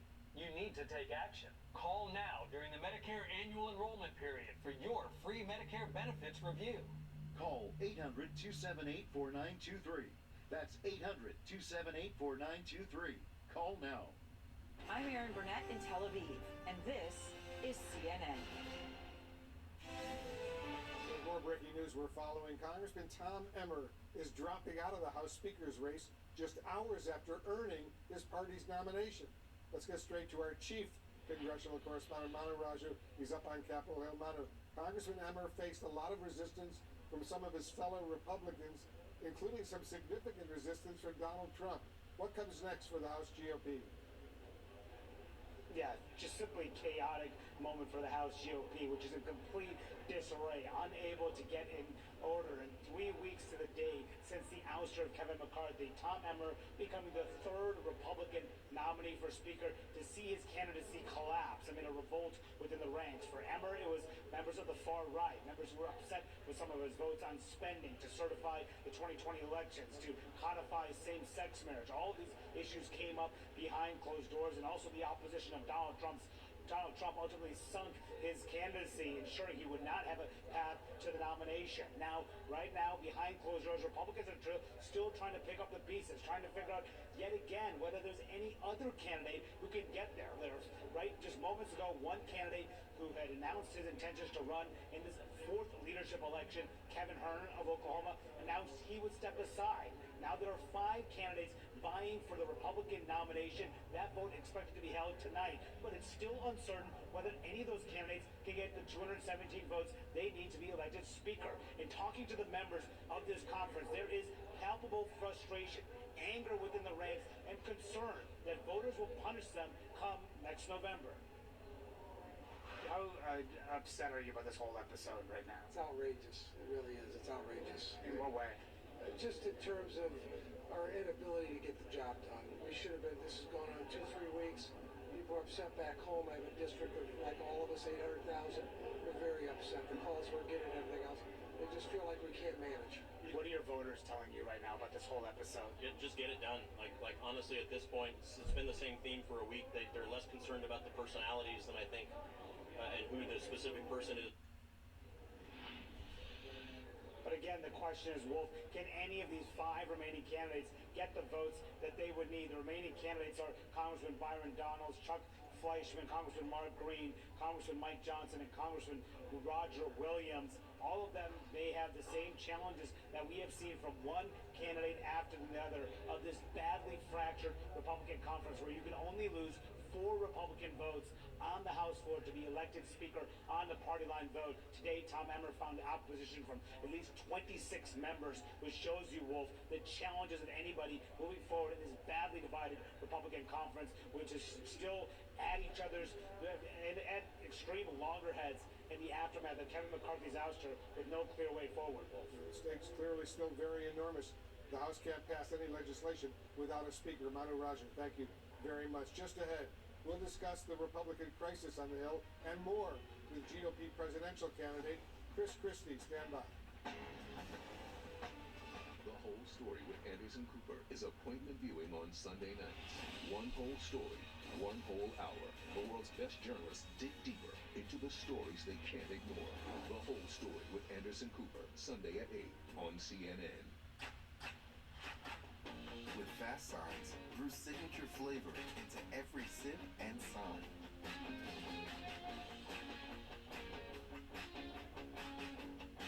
Fast signs, make your statement. I have a structured settlement and I need cash now. Call J.G. Wentworth, 877 cash now. I have an annuity, but I need cash now. Call J.G. Wentworth, 877 cash now. It's your money. Use it when you need it. Call J.G. Wentworth, 877 cash now. We've got questions about Medicare plans. Well, we've got a lot of answers. How can I help? Well, for starters, do you have a Medicare plan I can actually afford? How about a plan with a $0 monthly premium? Well, that's a great start. What other benefits can we get? Things like dental, vision, and hearing. But let me help you pick the plan that's right for you. Ooh. Don't wait. Call 1-888-65-AETNA to get answers to your questions and pick a plan that's right for you. And let's make healthier happen together. Take a pea-sized amount. Apply it like a lotion. Pits, under boob, thigh folds, butt cracks, feet. This water-based cream, I'm telling you, it's invisible on the skin. It works like a dream. Why didn't someone think of this sooner?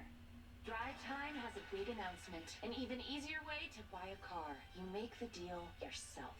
I made the deal myself. It's the Drive Time Real Deal Maker.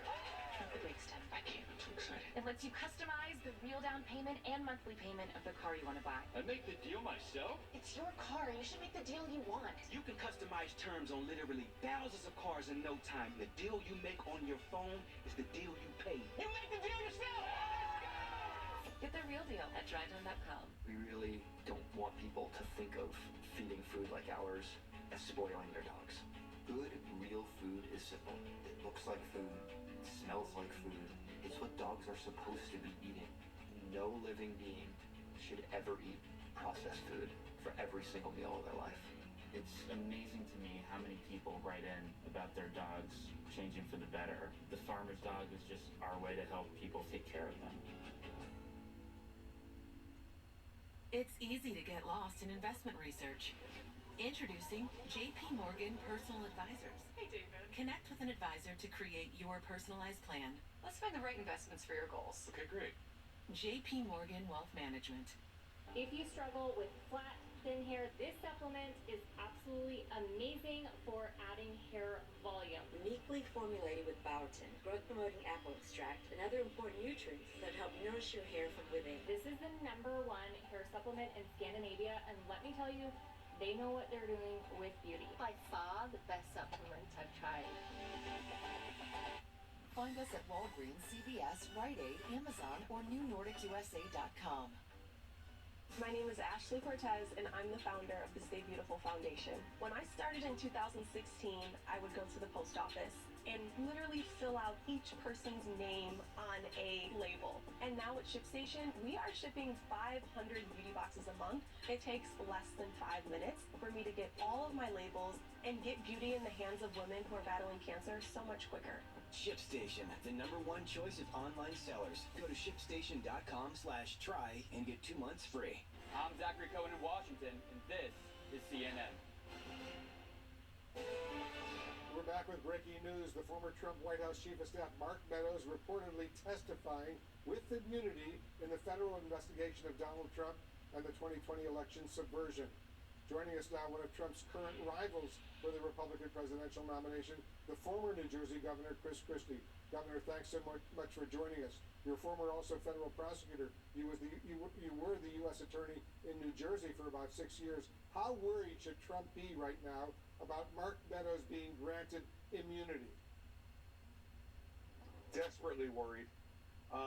Wolf, I'll tell you a story. The day that Donald Trump named Mark Meadows chief of staff, he called me and told me that Mark Meadows was going to be the next James Baker. Now, look, if the person you call the next James Baker is now testifying that you were lying to the American people about the election results from election night forward, which is reportedly what Mark Meadows is testifying, and that you knew all along that what you were saying was not backed up by the facts, Donald Trump is in very, very big trouble, and he is going to face real jail time for doing this if that's what's proven in court. Right now, Trump is clearly still the dominant frontrunner for the 2024 Republican presidential nomination.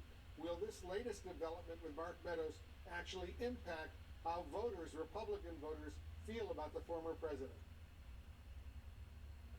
Wolf, the walls are closing in on Donald Trump. Jenna Ellis pled guilty today. She's agreed to testify against the former president.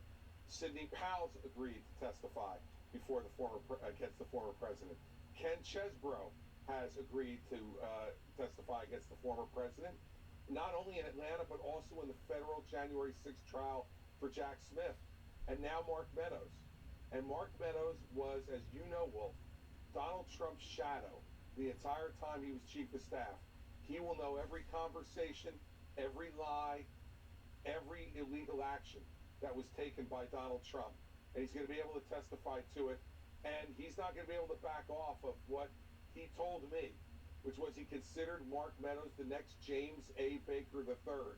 Well, if you think he's got that much integrity, trust, and honor, that's the wrong person to have sit in the witness chair pointing the finger of guilt at you if you're Donald Trump. And that's going to affect Republican voters as we get ready to vote in Iowa and New Hampshire over the next 3 to 4 months. Do you think these plea deals, these immunity deals, will lead to even more people from Trump's inner circle seeking immunity, or a plea deal for that matter, with the prosecutors? Of course it will, Wolf, because it's like a game of musical chairs. There's only so many chairs, and there's always more people than there are chairs. And the sooner you get in a chair, the sooner you know you're not going to jail. And you never know when the music's going to stop playing, and they're not going to let you take a seat. I did this for 7 years, Wolf, in the 5th largest office in America. I did over 130 corruption trials without a defeat. I know how this is done. They are doing a textbook. It's clear that Fannie Willis and Jack Smith are cooperating with each other, looking to buttress each other's cases. This is all bad news for Donald Trump, but the worst news is his conduct. None of this would be happening if he hadn't lied about the election, attempted to overturn it, and then incite people to try to stop the certification of it. All of those things are things that he'll be on trial for on January 6th, and we haven't even spoken about the illegal classified documents that he heisted out of the White House and how much trouble he's in for that as well. Yeah, lots going on. Chris Christie, thanks so much for joining us. Wolf, thanks for having me. Appreciate it. Just ahead, we're going to take a closer look at the challenges that the 4 hostages released by Hamas will face as they try to recover from being held in captivity. What does it mean to be out front? It's going there. We are just about 3 miles from the Gaza border. It's context and curiosity, so you can be out front too. Let's go out front. Aaron Burnett out front, next on CNN. What you're seeing today is Zoe Hoker creating more career opportunities for himself as a welder. And the time he invested in virtual training through Forge FX to make it happen. Addressing the shortage of skilled workers in today's industries by providing access to additional training and career growth. These are the ways skilled trade professionals at Tulsa Welding School are using the metaverse today. The Medicare Advantage and Prescription Drug Plan annual enrollment period is now open. Every year I have to listen to all these commercials. We're sorry, Karen, and we know it's annoying, but we want to make sure everyone on Medicare knows it's time to check and see if they can enroll in a plan that will save money or include additional benefits. I just want these commercials to stop. Honestly, Karen, we do too, but this is the only time of year when everyone on Medicare can call and see if there are plans with additional benefits available in their area. I already have a Medicare Advantage plan, so these commercials aren't even for me. Well, Karen, plans may change every year, and the 2024 Medicare Advantage plans are now available. The phone lines are open. Just call 800-331-5378 now. The Medicare annual enrollment period is the only time of year when all Medicare recipients can call and enroll in a new Medicare Advantage plan. This is also the time to call if you want to change plans. This enrollment period is only open for a limited number of weeks. Do I have to call now for 2024? 2024 plans are available now during the annual enrollment period. Our licensed insurance agents are standing by to take your call. Call now and get a free benefits review with no obligation to enroll. Just call 800-331-5378 now. So, I can call and not sign up for a plan? That's right. We just want to make sure everyone on Medicare gets information about plans with the coverage they want in 2024. You can call to check and see what plans with additional benefits may be available in your area. I need to get that number one more time. The number again is 800-331-5378. Is the call free too? Yes, the call and benefits review are free with zero obligation to enroll. Call now. Just call 800-331-5378 now. That's 800-331-5378. Something unexpected has arrived from Experian, the new Experian Smart Money debit card and digital checking account. It finds payments that could erase your credit scores without the debt. Get your new Experian Smart Money account through the Experian app. You want to see a trick? Sure. I can make anything you want appear on that TV.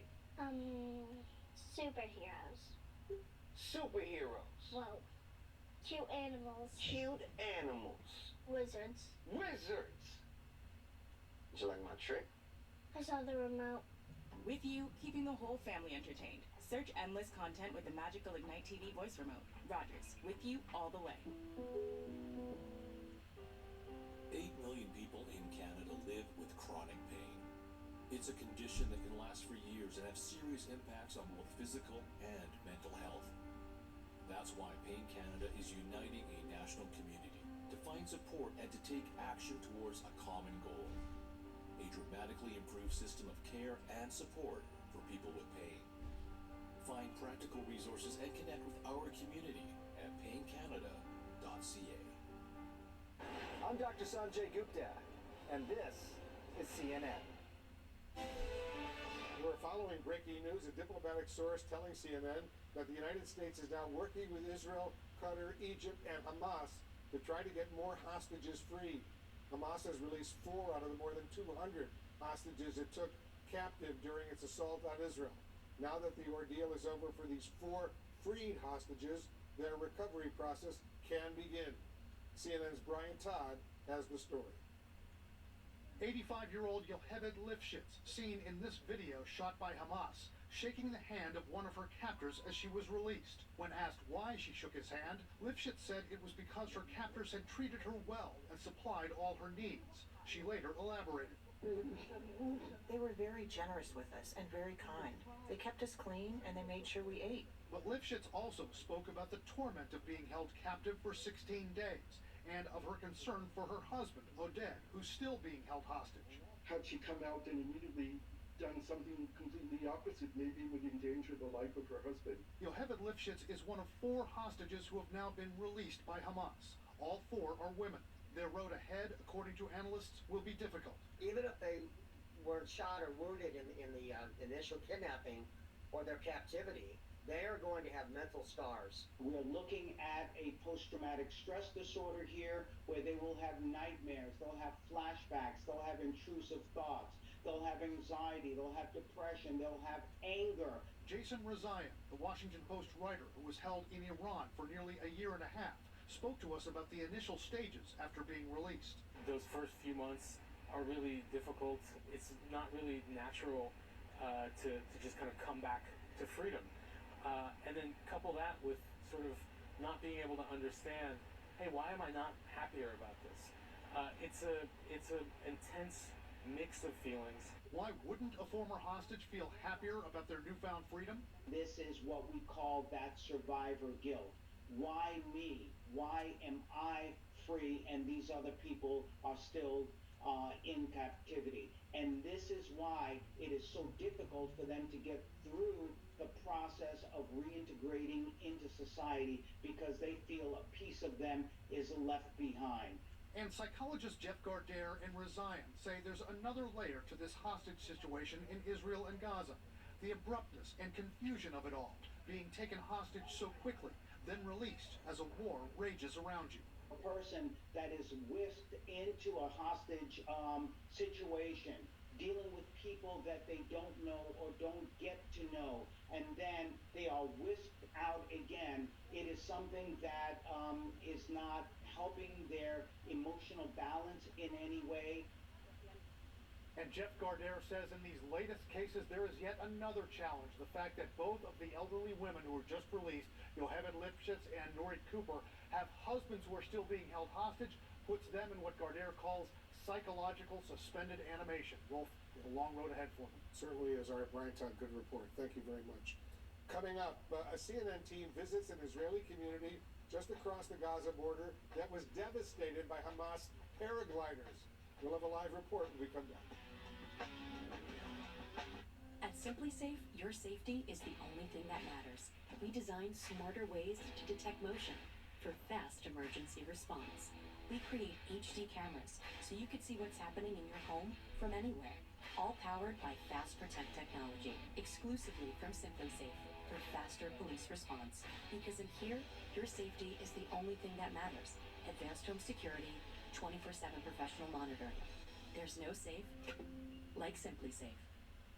When your gut is out of balance, your body gives you signs. So if you're frustrated with occasional bloating,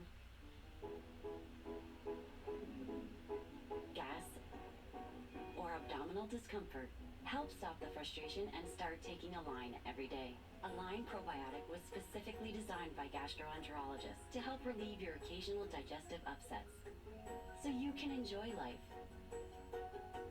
When you feel the signs, it's time to try Align.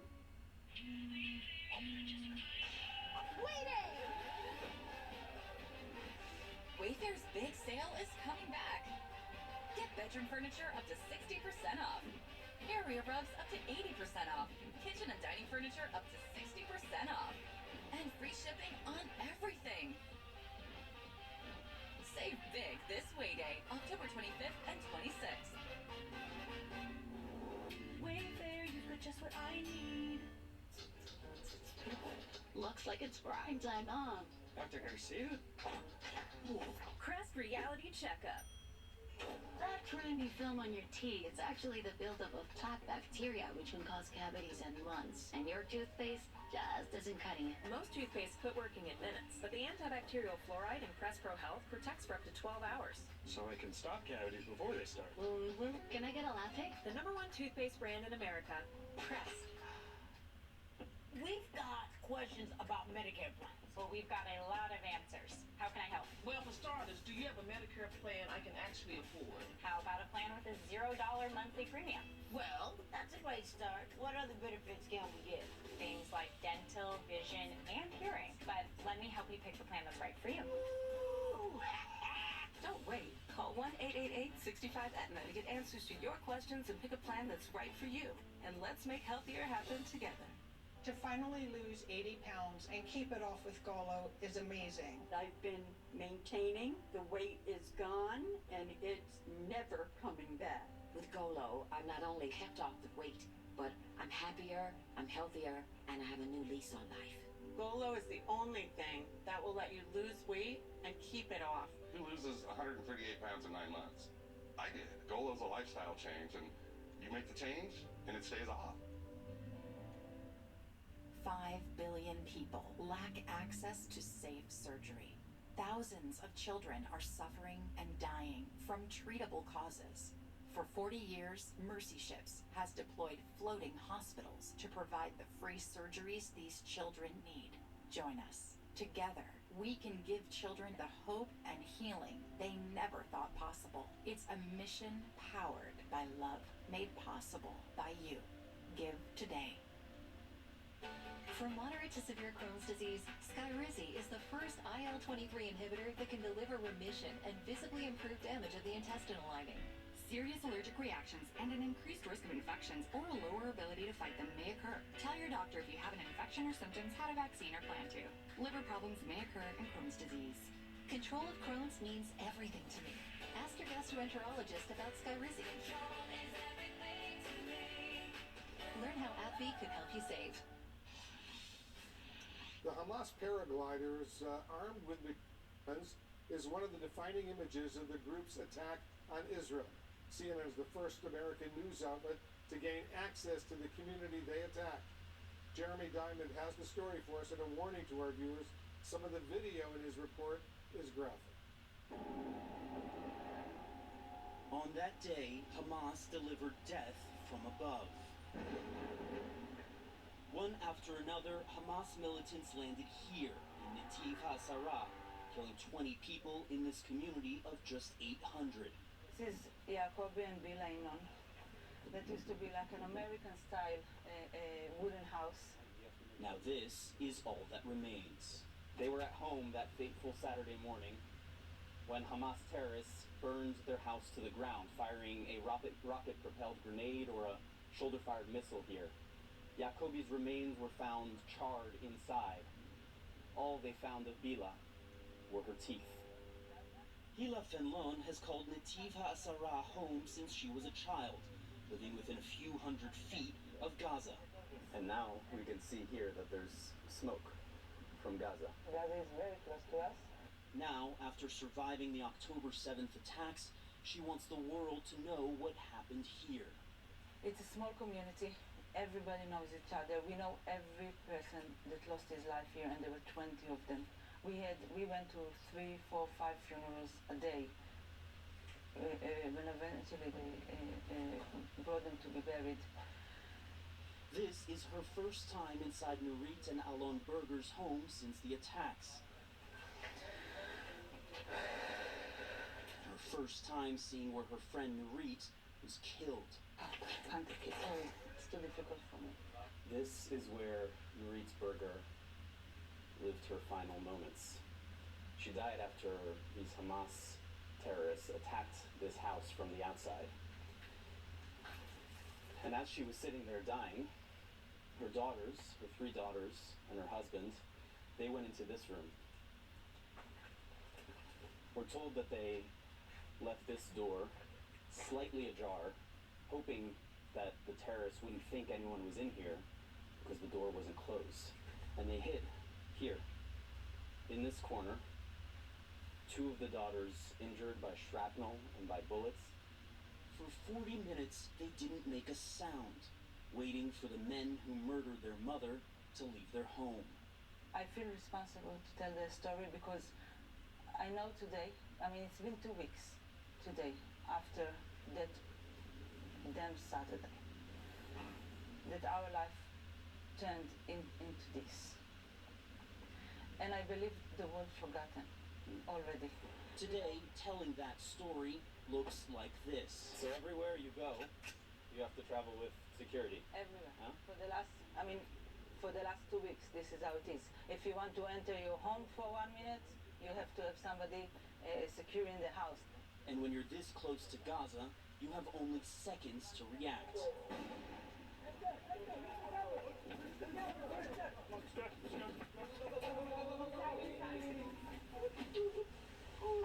The sounds of war are not all that fills the air in this frontline community. A mother's wails and a father's prayer for their 17-year-old son.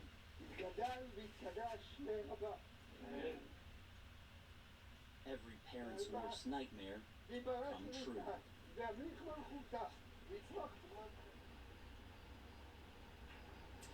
And Wolf, as this community continues to grieve, many of them are not able to do so in their own homes. Instead, like so many of these communities on the border that suffered the worst of these terrorist attacks, their homes have become staging grounds for Israeli troops preparing for the next phase of this campaign. Some of these troops are living inside the homes of those who lost loved ones, and these troops massed around in this town and around it, all preparing to invade Gaza. Wolf? Jeremy Diamond reporting. Thank you, Jeremy. Aaron Burnett on front starts right now.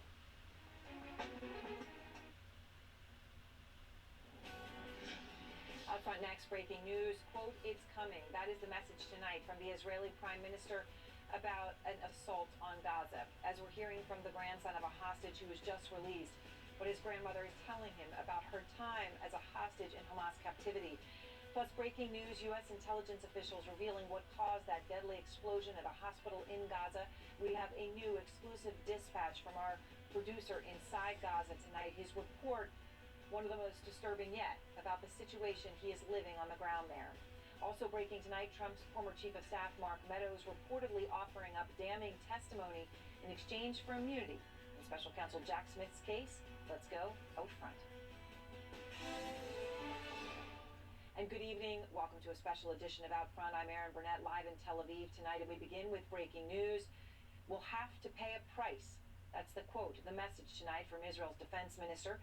Speaking to an elite commando unit of the Israeli army, Yoav Gallant said, quote, "Prepare for the tasks to come. The war is just starting, and unfortunately, we'll have to pay a price."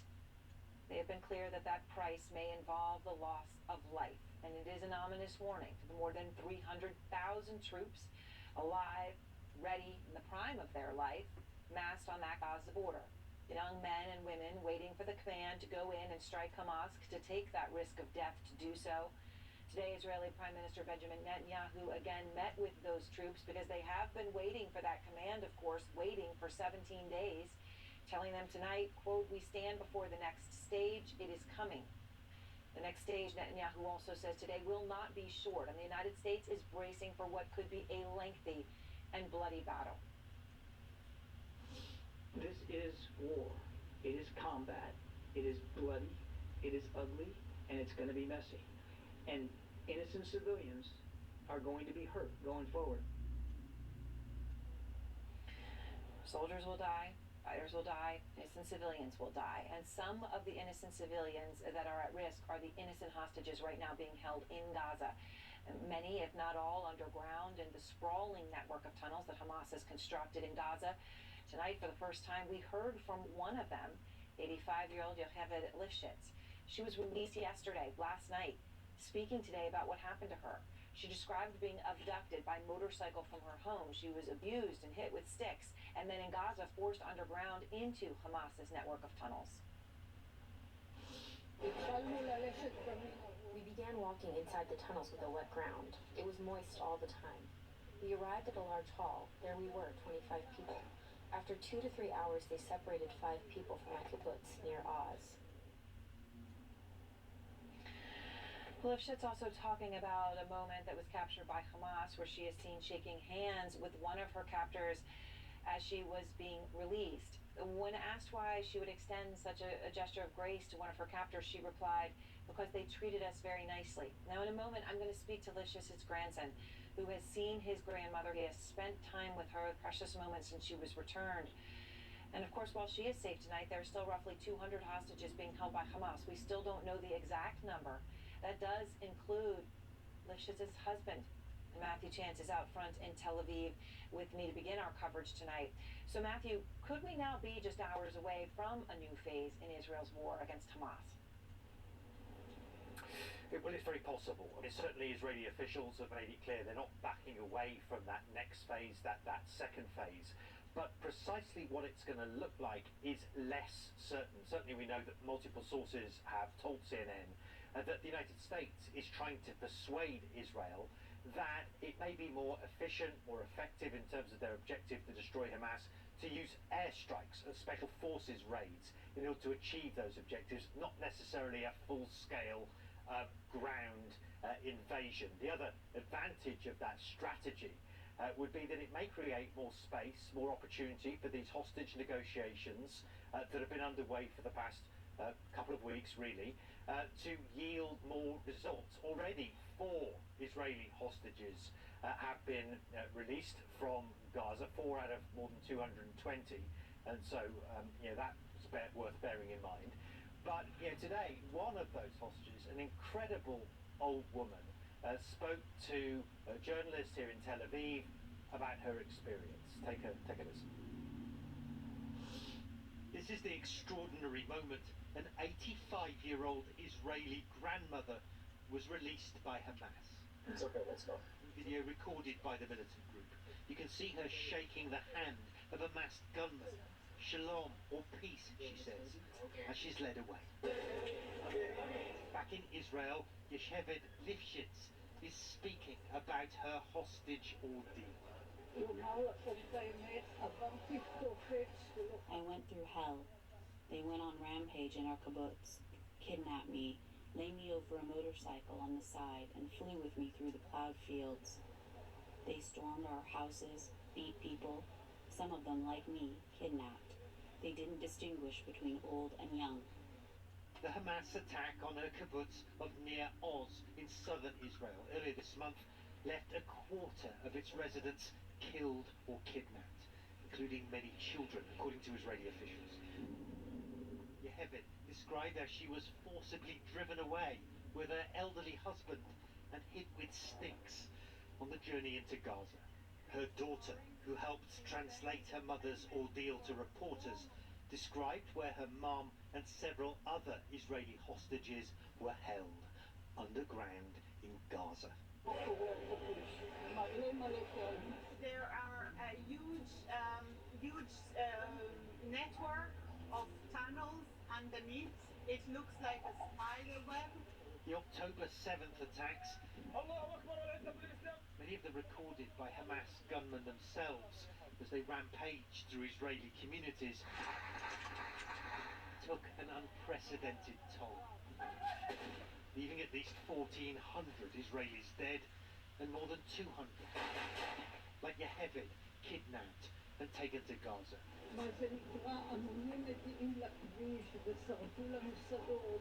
The lack of knowledge in the army in Shin Bet harmed us very much. We were warned 3 weeks ahead of it. They showed us masses reaching the road. They sent fire balloons to burn our fields, and the army somehow didn't take it seriously. A catastrophic lapse in security that left so many Israelis exposed. Well, Aaron, and that criticism of the Israeli security services is widespread in Israel. It's not going anywhere. But what's of more urgent importance is what will Israel do next in the second phase. Who said whether or not they go into Gaza hard in a land invasion could have a significant impact on what happens to the more than 200 hostages that are still inside. All right, thank you very much, Matthew Chance. And Daniel Lifshitz is Yehevet's grandson. Of course, Yehevet is, as you just saw there, the Israeli hostage speaking in Matthew's reporting. I just want to start first with saying, thank God for you and your family, and I know you're still missing your grandfather, but to have her home, we see just a brief glimpse of a woman of steel and of great grace in how she treated even her captors. But you shared some photos that you've taken at the hospital of you and her together just over this past 24 hours. How is she doing? So firstly, I saw her yesterday when arriving, and my feelings were very mixed because the last time I saw my grandmother, she was a powerful, full of life woman, and seeing her like that on the first scene in the hospital was, from one side I was really happy and I was feeling like thanks God she's home, and from the other side I saw a woman that's been abused, that is suffering so much, suffered a lost or missing, or she doesn't know and we don't know of her husband in the last 60 years, and She her hasn't house. seen him since they were abducted from the kibbutz. She has not seen him. The last time she saw him was on 7th of October, after they've been taken violently out of the house. So they were in the secure room, and if you would see the door of the secure room is full of bullets. So my grandfather was holding the door, and he got shot in the hand.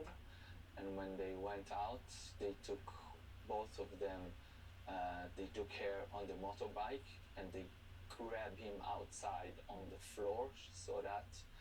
And the last time she saw him, she was on the motorbike, held with the legs and the hand, everything was all together, just on the side of the bicycle.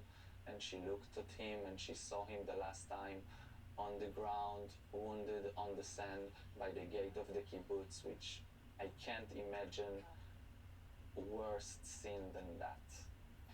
She has spoken, I know, and tried to share what she saw, what she experienced. She said she was with about 25 other people, and that in spite of the horror and the abuse that she took, that they were prepared.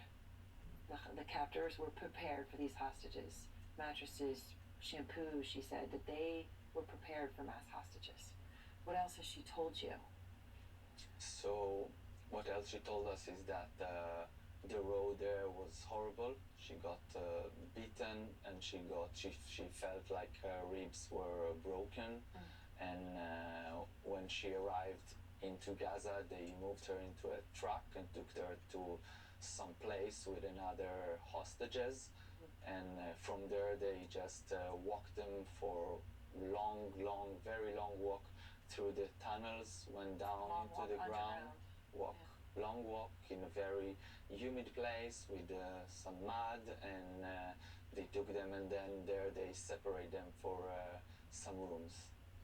So they were, and in those rooms there was, did she talk about her interactions with them? I mean, it sounds like she did say there were paramedics, there was things like that they had been, that they were prepared for the hostages. Was she able to tell you more about what every day was like dealing with that? So the story, as I see the story, they were fully prepared. They prepared this place for the hostages, which means they prepared the place for people to make them survive. They gave them whatever they need to survive. They were murdering them outside, butchering them, slaughtering them, cutting heads, but those they succeeded to capture and kidnap.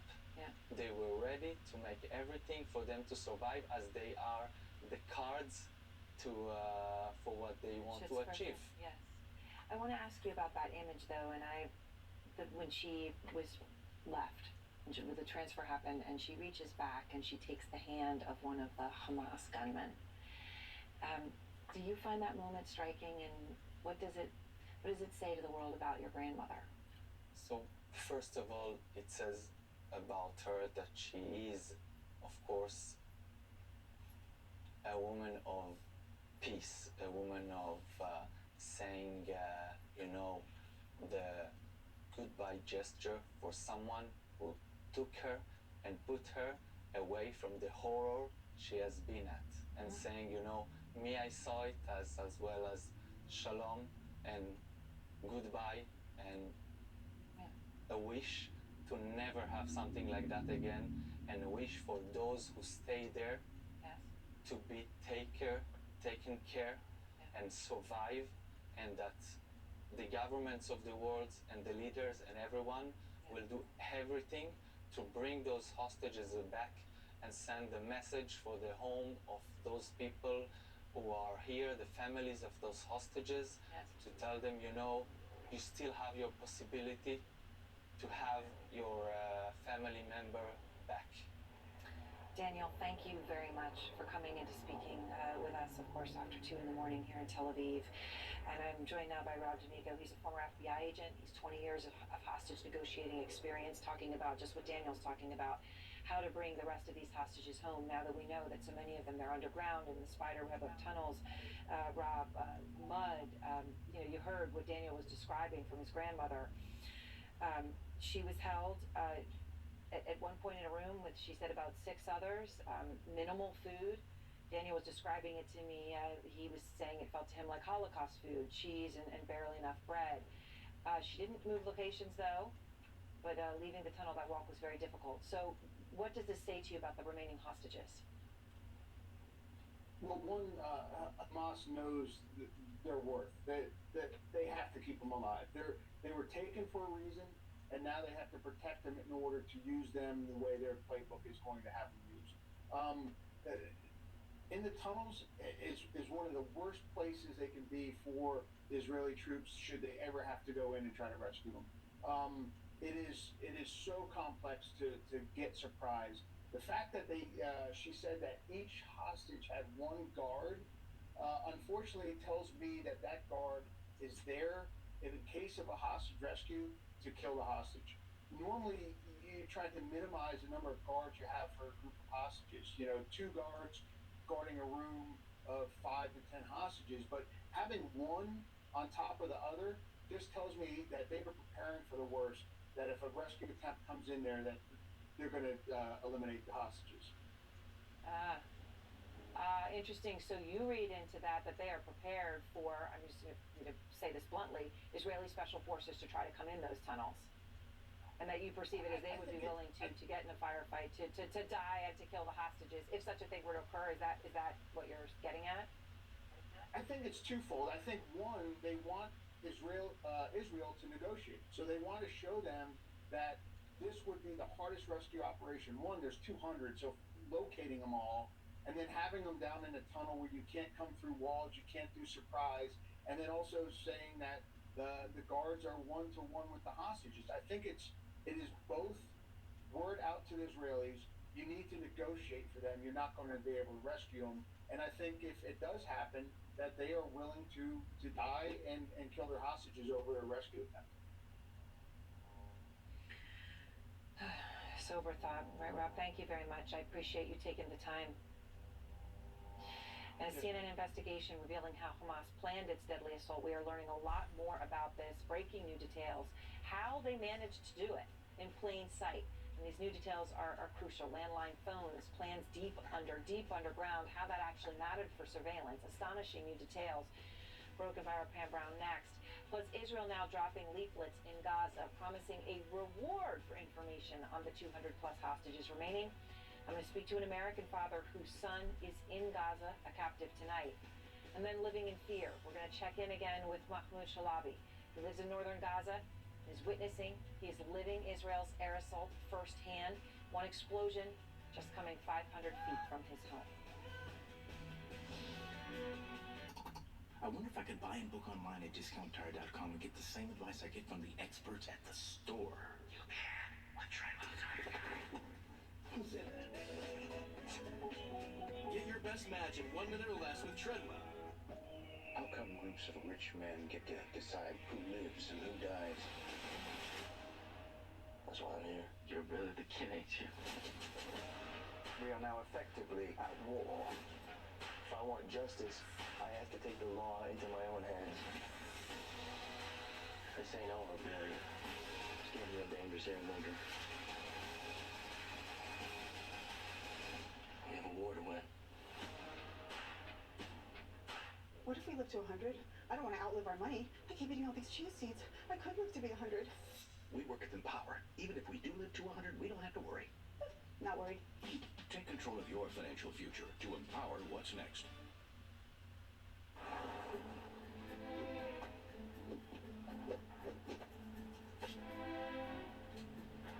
Hey, guys!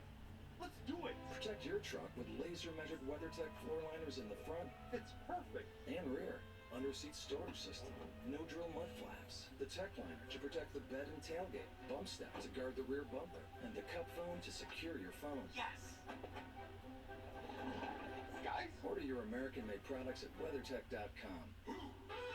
From summer loves to fall flings. So many ways to save. Life ready, wallet happy. That's 365 by Whole Foods Market. What did I say about using my Old Spice dry spray? I need long-lasting freshness. Baby D, we all family. Your lavender is our lavender. Remember when we used to steal his Old Spice body lotion? Used to. If you have chronic kidney disease, you can reduce the risk of kidney failure with Farxiga, because there are places you'd rather be. Farxiga can cause serious side effects, including ketoacidosis that may be fatal, dehydration, urinary tract or genital yeast infections, and low blood sugar. A rare life-threatening bacterial infection in the skin of the perineum could occur. Stop taking Farxiga and call your doctor right away if you have symptoms of this infection, an allergic reaction, or ketoacidosis. We will no longer be prisoners to you, Winter. We shall fly south to where the courts are eternally bright, and we will do so with Consumer Cellular. The same coverage for up to half the cost. When freedom calls, we're here to answer. Happiness is different things to different people. That's what happiness is. Etsy has home, style, gifts. Etsy has it. Pop quiz. Did you know you can lose weight with a plan that fits your budget and your goals? Introducing Quick 9 from Nutrisystem. Lose up to 9 pounds your first 2 weeks. You get delicious frozen meals delivered right to your door with convenient shipments at an affordable price and fast weight loss. I'm saving money and I'm losing weight. It's flexible, it's affordable, and it works. Get off to a fast start with Quick 9. Call or go online right now to get over 50% off plus free extras. And we're back tonight with our breaking news live in Tel Aviv. A new CNN investigation this hour shows the Hamas fighters likely used hardline telephones in underground tunnels to avoid detection while planning their deadly attack. Sources telling CNN that a small group of Hamas operatives avoided using cell phones and computers and only met in person. That's how they can't manage to keep their planning a secret from, well, what's known as the world's top 2 intelligence agencies. Pamela Brown broke this story, and she is out front. So, Pamela, you have incredible sourcing on this. Your reporting shows why Israel, or maybe part of why Israel was caught so unprepared for what became the deadliest terrorist attack in the country's history. So what more are you learning tonight? Right, and it is important to emphasize that no matter how you look at it, this was a massive intelligence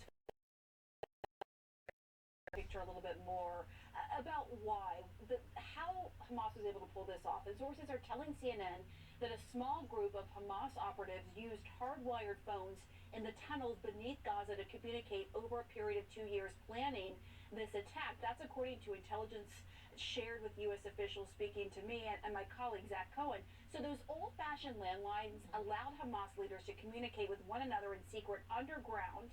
They avoided using computers or cell phones in order to keep from being tracked by Israeli or U.S. intelligence, according to these sources. So instead, Aaron, they held meetings in person among a very small group, and they stayed off all digital communications. I mean, they relied on old-school technology.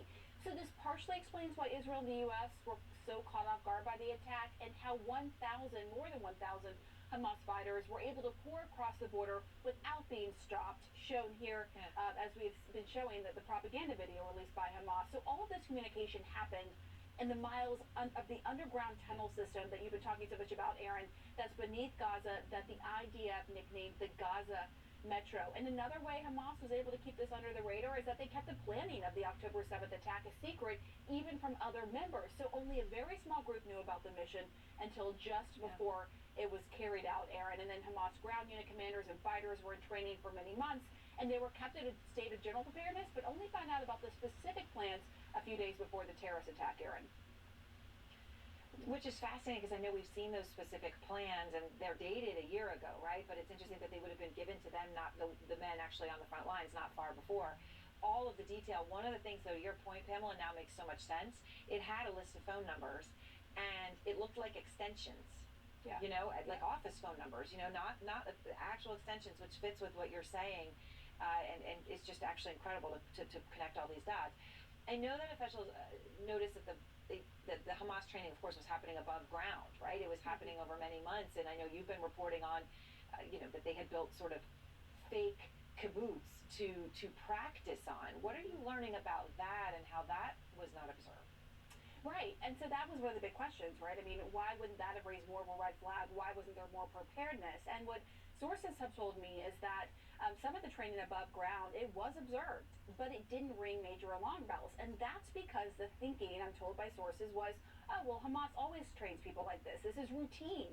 It didn't look any different. And there's the parallel drawn to the Israeli failure in the 1973 Yom Kippur War, when they mistook troop movements from Egypt and Syria with exercises. It appears, based on what we're learning, Aaron, that something similar could have happened here.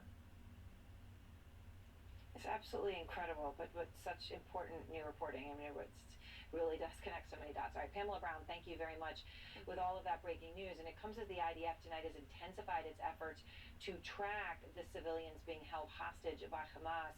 They're now dropping leaflets in Gaza. We're going to show you one of them here, urging Palestinians to contact them with information about the hostages, promising a financial reward, along with, quote, maximum effort in providing security for you and your home. We should note, obviously, the vast majority of the hostages, we understand, were taken by Hamas and controlled by Hamas, but that there were other people from Gaza who went into the kibbutzim and took advantage of the situation, maybe took hostages with the intent of there being a financial gain from it. So perhaps this is aimed at that, as well as anyone who may know information about Hamas. Joining me now is Israeli-American Jonathan Deckelhen. His son, Sagi, who has dual citizenship as well, is being held captive by Hamas tonight. Taken, of course, during this horrific Black Saturday. Jonathan, I know your ex-wife was also taken by Hamas. Incredibly, though, managed to escape, a small miracle amidst all of this. But your child, for both of you, your son, among the hostages, do you think anyone inside Gaza is going to see this pamphlet? Does this give you any hope that someone might then cooperate and share information that could help bring your son and others home? Well, it's hard to know, Aaron. It seems to me, sitting on the other side of the border, that Israel should and is employing every means necessary to get our loved ones home. But I do have doubts that in the context of a terrorist police state, that anyone inside of Gaza would be ready to risk their lives vis-a-vis Hamas itself to share that kind of information. But there's always hope that some sliver of information might come out of it. Sure. I know Sagi has 2 young children, and he and his wife are expecting their third, a moment that hopefully they will be together for with great joy. 4 of the hostages have been released, 2 of them from your kibbutz, and I know you know them well. I mean, does this give you hope? Well, I would say this. Certainly, for all 4 of the hostages who've been released, and particularly the 2 women who were released yesterday, I'm thrilled for the families. In fact, Daniel Lifshitz, who you had on a few moments ago, grew up with Sagi.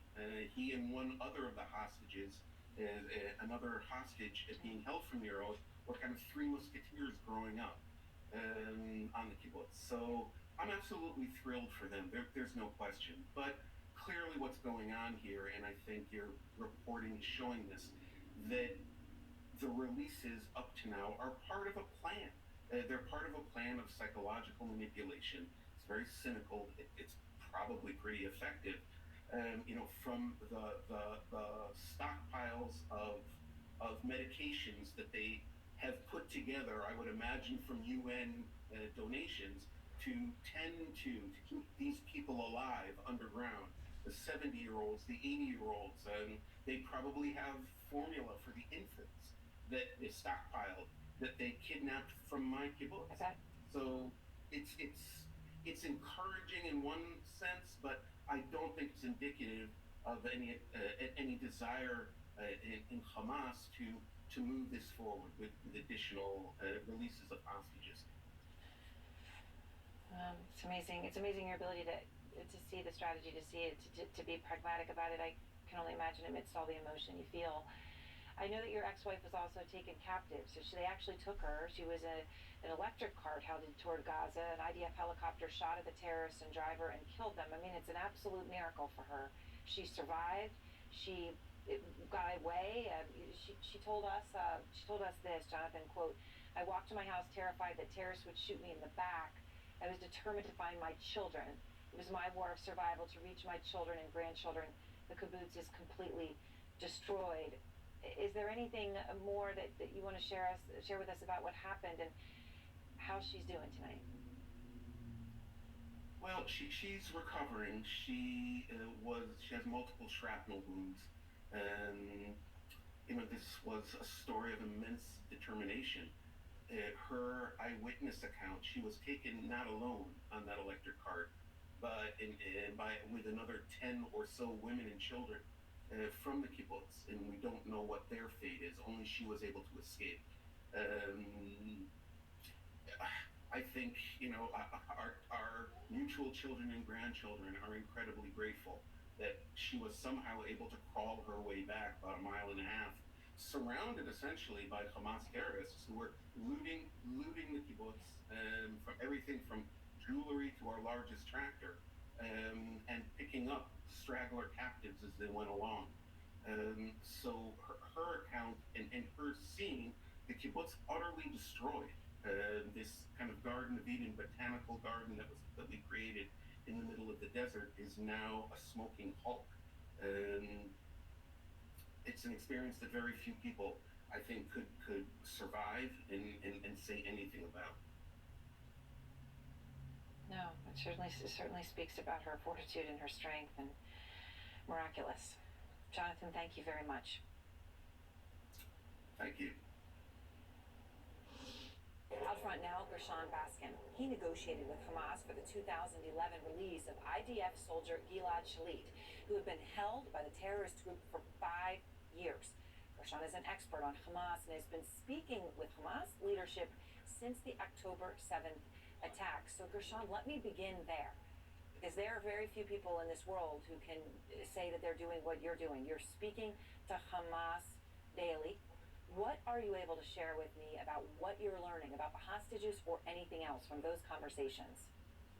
Let me give you a snapshot of reality of where we are right now, and this is an amazing view of the reality that exists in an impossible negotiating situation. It reminds me so vividly of the difficult negotiations that took place during the 5 years and 4 months that Gilad Shalit was in captivity. There is a possible deal on the table, facilitated by the Qataris and the Egyptians, for a release of all the civilian hostages in exchange for an Israeli cessation of bombing of Gaza. But the behavior of the parties involved is reminiscent of a kindergarten classroom, of who should take the first step and who should make the proposal. It's a complex issue that needs to be resolved, but we're talking about saving human lives here. But it's so complex in getting either the Israelis or the Palestinian Hamas here to indicate that they're willing to make an agreement on this, and then to get the international players to provide the guarantees that are necessary. And Gershon, though, it seems just extremely significant to emphasize you're having conversations with Hamas. So despite what you describe as a kindergarten-like atmosphere in the conversations, is it hugely significant to you that they would be willing to even discuss such a mass release of civilian hostages in exchange for a temporary ceasefire? They are desperate right now. They've been bombed now for 2 weeks. Most of the Hamas leadership is underground and they're protected, but the civilian population is suffering greatly. And despite the image that many people have, including most Israelis, that Hamas doesn't care about their people, they do. And they see the suffering. Not only that, I would say that we have an endangering situation of regional destabilization. The continuation of the civilian catastrophe in Gaza is igniting the streets of Jordan and Egypt and the West Bank. We can't afford to have the destabilization of those countries. This war is easily going to expand beyond the borders of Gaza. We need a timeout. A timeout is essential, even if it's temporary. All right, well, Gershon, I so much appreciate your time, that you would take the time to share us, and I hope that all hear your message. Thank you very much. And a new dispatch from CNN's producer, Ibrahim Dahman. Tonight, he shares really, really hard images of what he and his family are witnessing as they desperately try to get out of Gaza. We're going to show them to you. Plus, the breaking news, Trump's former chief of staff, Mark Meadows, cooperates, according to ABC News, is now providing damning testimony about the 2020 election in exchange for immunity. The Medicare Advantage and Prescription Drug Plan annual enrollment period is now open. Every year I have to listen to all these commercials. We're sorry, Karen, and we know it's annoying, but we want to make sure everyone on Medicare knows it's time to check and see if they can enroll in a plan that will save money or include additional benefits. I just want these commercials to stop. Honestly, Karen, we do too, but this is the only time of year when everyone on Medicare can call and see if there are plans with additional benefits available in their area. I already have a Medicare Advantage plan, so these commercials aren't even for me. Well, Karen, plans may change every year, and the 2024 Medicare Advantage plans are now available. The phone lines are open. Just call 800-331-5378 now. The Medicare annual enrollment period is the only time of year when all Medicare recipients can call and enroll in a new Medicare Advantage plan. This is also the time to call if you want to change plans. This enrollment period is only open for a limited number of weeks. Do I have to call now for 2024? 2024 plans are available now during the annual enrollment period. Our licensed insurance agents are standing by to take your call. Call now and get a free benefits review with no obligation to enroll. Just call 800-331-5378 now. So, I can call and not sign up for a plan? That's right. We just want to make sure everyone on Medicare gets information about plans with the coverage they want in 2024.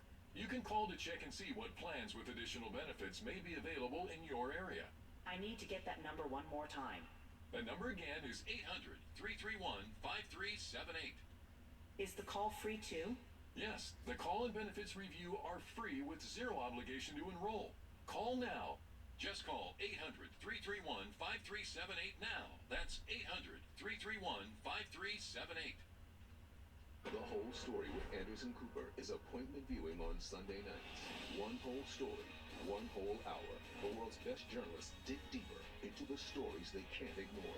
The Whole Story with Anderson Cooper, Sunday at 8 on CNN. Stop! I am a good zombie! This October, trick or treat! Spirits come home to rest all month long. This place is really haunted. What a weird mystery.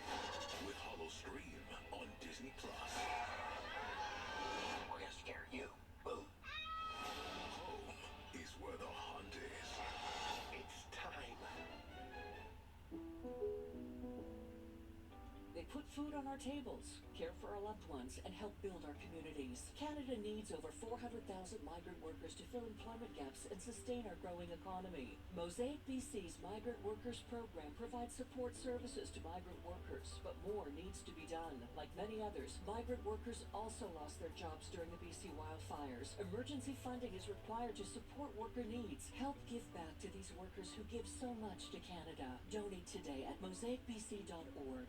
Join Poppy and Phil on CNN This Morning, tomorrow at 6 Eastern. U.S. intelligence officials saying tonight that the deadly blast at a hospital in Gaza, believed to have killed hundreds, was caused by a rocket launched by a Palestinian militant group that broke apart in midair. That warhead then fell on the hospital. We confirmed this definitively. It comes as we receive more dispatches tonight from inside Gaza, from Ibrahim Dahman, our journalist on the ground in Khan Yunis in southern Gaza. He had moved from northern Gaza when the Israeli Defense Forces told people to leave, and he is witnessing unspeakable tragedy.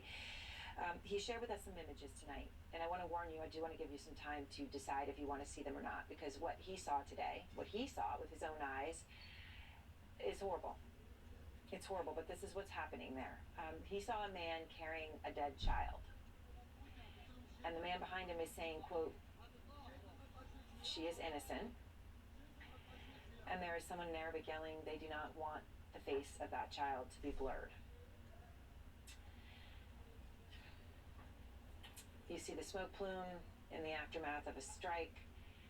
This is what life and death are now like in Gaza, as Ibrahim has been showing you every single night. And as hard as it is to watch that on a screen, imagine for him seeing that with his own eyes.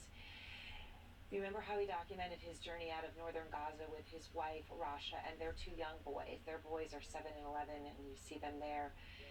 And he's showed you some of the incredible difficulties they have faced, drinking water meant for toilets, on the list of horrible things they have endured. And we're going to continue to bring you updates from Ibrahim as the war rages on. We discussed extensively whether to show that picture of the child. We chose to do so because the family wanted it, because Ibrahim shared it. And so ultimately we believed it was right to show it to you. And joining me now, Mahmoud Shalabi. He is at his home in northern Gaza, where he has lived for more than 25 years. You may remember, we spoke with him last week. He is the senior program manager for an organization that provides medical care for Palestinians in Gaza. And Mahmoud, I'm glad we speak again. You are still okay. I do know the IDF says it hit more than 400 targets in Gaza in just one day, this past day. And there were explosions, you say, about 500 feet from your home last night. You are living this. Can you please tell us all what it is like right now? Thank you for having me again, Erin. It's really horrific. It's horrendous, to be honest with you. With every bomb that falls on like the vicinity in my neighborhood, I am asking myself whether my home is going to be the next one to be targeted. 150 meters away from where I live, a house was bombarded yesterday at 7:30 a.m. and we started running in the street. It was foggy. However, it wasn't actually the weather. It was cement. It was gunpowder and small dust particles that we were breathing. We just wanted to make sure that none of our neighbors were hurt during this bombardment. Just before I opened this call with you, another airstrike happened not far away from where I live. I know you're at home right now using your precious power because you want the world to hear what you have to say. You're with your wife and your 3 young children there in the darkness tonight. And I know we talked about your 3 kids, that you said they ask if the explosions are coming for them next. Mahmoud, I guess it's a hard question to answer, but how are your children doing? They are children. So the best thing that you can do is just make them forget momentarily whatever is happening around them. And the best thing to do with your children is, for me as a father and for their mother, not to panic, which is really difficult and really hard to maintain amid the bombardment sounds that we are hearing and living. I have seen children shaking in fear after they have been taken out from, the debris from their homes. And I have seen other children panicking because their moms and dad are panicking. So what I'm trying to do is to maintain my calm as much as I can. And I pray that my children will come out safe out of this. But it all falls on my shoulders, and this is a heavy burden to maintain, to be honest with you, Erin. Mahmoud, it is an unbearable burden, and yet you are carrying it. You are carrying it for them, miraculously. I understand, we've seen pictures of that small number of aid trucks that have been allowed into the south, in Gaza, through Rafah. Has any of that gotten to where you are? So, first of all, it's a miracle that this small amount of trucks have been allowed during these times. However, what I should state to your viewers is that 20 to 17 trucks is nothing in comparison to the 300 to 500 trucks that used to enter Gaza daily. UNRWA have declared tonight that if they don't receive fuel, for example, that they will shut down all their operations because fuel wasn't part of the trucks that were ever allowed. So you can imagine, if no fuel enters Gaza tomorrow, it will be a catastrophe for all parts of Gaza, but specifically for us in the north, as we don't even receive the basic food commodities that have been allowed in whatever have been, brought to Gaza. Mahmoud, thank you very much for taking the time and using that incredibly scarce power to share this with us. Thank you. Thank you. Thank you so much. And next, a mother. Her only child was killed by Hamas at that festival, and she has a plea tonight for all of us as she remembers her son. Plus, breaking news of Trump's former chief of staff, Mark Meadows, striking a deal with federal prosecutors in exchange for damning testimony. This is according to ABC News, breaking this hour. We'll be back. I had 8 UTIs in 1 year. This inspired me and my partner Spencer to launch Eucora. Eucora makes effective urinary tract health products. It truly works miracles. The peace of mind I've been looking for. Go to eucora.com to learn more. Mom, can I help? Camping was fun, but it looks like we brought the bliss back with us. If you have kids, then you really need WeatherTech. It's the ultimate way to kid-proof your vehicle. From laser-measured floor liners for the front and rear, to cargo liner, seat protector, and seat back protectors, we've got you covered. Your turn. Find these American-made products at WeatherTech.com.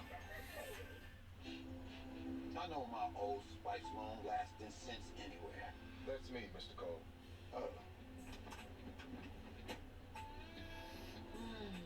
Let's talk about a raise.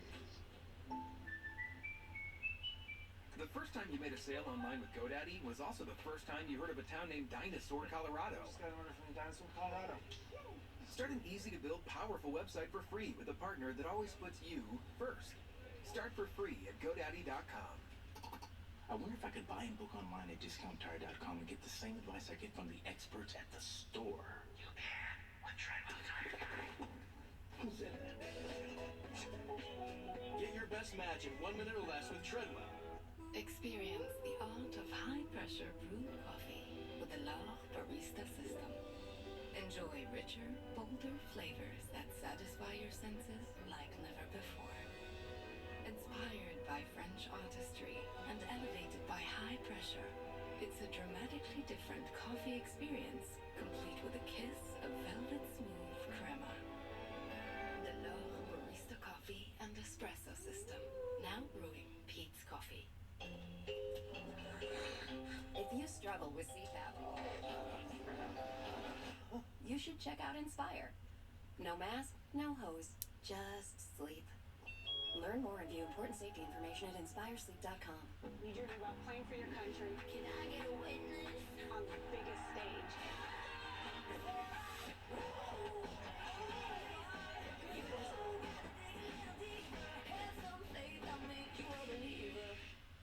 When I got out of the Marine Corps, I was not just, working with my physical disabilities, I was emotionally broken. I remember thinking, how did I get here? How? It was affecting me in my marriage. My husband, he didn't know how to help me. He actually called Wounded Word Project. Wounded Word Project had this thing called Couples Odyssey. It was an eye-opener, and I think it really saved our marriage. They gave us books and resources and tools on how to help us with that. I just love him. I love you, honey. Watching her fight for her mental health, fighting for other veterans, fighting for this family, helped me to fight too. Well, I always loved it, but I love it 10 times more for that. Not all wounds are visible. If you or a loved one are suffering, visit woundedwarriorproject.org/notalone. I'm Manu Raja on Capitol Hill, and this is CNN. Tonight, a mother's plea for peace. Khal Hala lost her son in the Hamas attack, her only child. She last saw him, his name is Laor, inside a bomb shelter after fleeing from the Nova Music Festival. For days, she believed that her 20-year-old son had survived but had been kidnapped. For days, they held on to that hope, but then the tragic news came that Laor had been killed by Hamas terrorists. But here's the most amazing thing. With this incredible loss that Michal faces, she has a very specific message for all of us, and it is a message of peace. We had the visit of two soldiers and two social workers at his father's house. I was with his father and his family. The two sisters opened the door and they started crying and screaming, and we all ran and immediately understood, and then they told us that they had no information about what. They said that it's certain. And you still don't know, even now? No, I still wake up in the middle of the night a few times in horror and terror, and don't know what happened to my son. I'm speaking very calmly now, but I am shattered, and my soul is shattered, and my heart is broken, and there is no way to fix it. His name? Laor. How do you say? Laor. It means to the light. You've described him as a gentle giant. Can you tell me just a little bit more about him? Sort of how he was. He was a light when he came into your life, and yeah.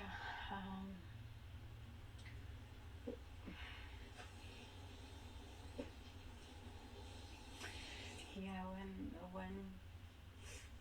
when he was born, I felt like I received a precious diamond into my hands, that all I need to do is take care of him and his well-being and protect him and keep him safe from the world. And I keep getting stories now from that specific party.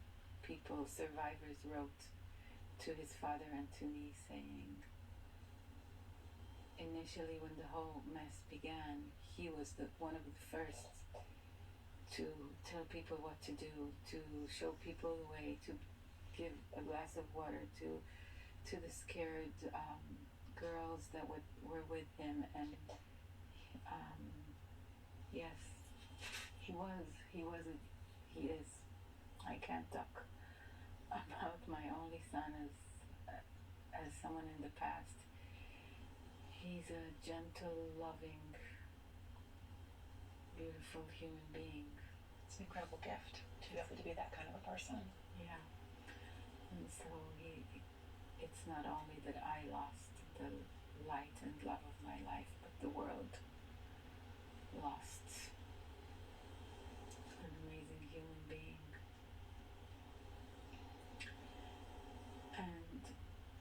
And I really have a message actually for the world, if I can say something, if it's okay. Please. I want to send out a message to the world. We need to raise lovers. We need to raise children on love, because my son, he was not a fighter. He was raised on love. And the people who attacked him and all the others in this horrible massacre, heartless massacre, they were not raised on love. And there are also Palestinian mothers who raise their children on love, but they are held hostages over there in Gaza by the HAMAS. You're talking with such compassion. Where do you find that? Do you have the rage, or have you've been able to deal with that? I don't know about rage. My heart is broken, and I feel like rage leads to more violence, and I can't bear any more violence in this world. Well, to find in your heart, I mean, every mother with a child knows it is the greatest gift.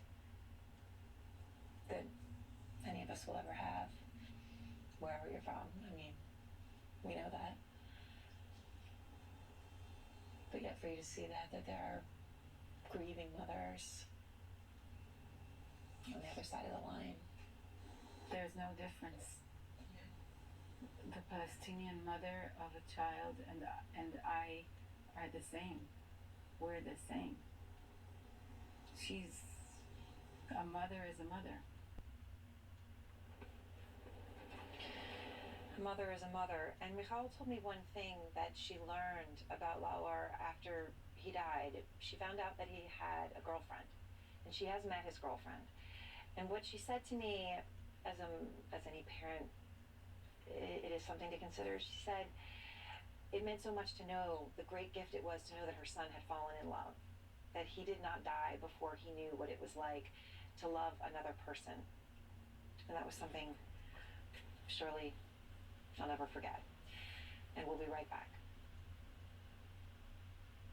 Attention Medicare recipients covered under your state's Medicaid. The Medicare Advantage and Prescription Drug Plan annual enrollment period is now open. This is the only time of year when everyone on Medicare can call to enroll in a 2024 plan. Call the number on your screen and get a free Medicare review to see if you qualify. A licensed insurance agent is standing by to take your call. Just call 800-931-3623 now. Medicare Advantage plans offer access to emergency and urgent care coverage anywhere inside of the United States. Some Medicare Advantage plans may include benefits like dental, vision, hearing, or coverage for prescription drugs. Some plans may include lots of doctors and hospitals all in-network. You don't get these benefits automatically. Call now and get a free, no-obligation Medicare review. Just call 800-931-3623 now. That's 800-931-3623. The Medicare Advantage and Prescription Drug Plan annual enrollment period is now open. Call the number on your screen to see if you qualify for a Medicare Advantage plan. A licensed insurance agent is standing by to take your call. Just call 800-931-3623 now. 2024 plans are available from providers like Humana, United Healthcare, Aetna, WellCare, Cigna, Kaiser Permanente, and Anthem, Blue Cross and Blue Shield.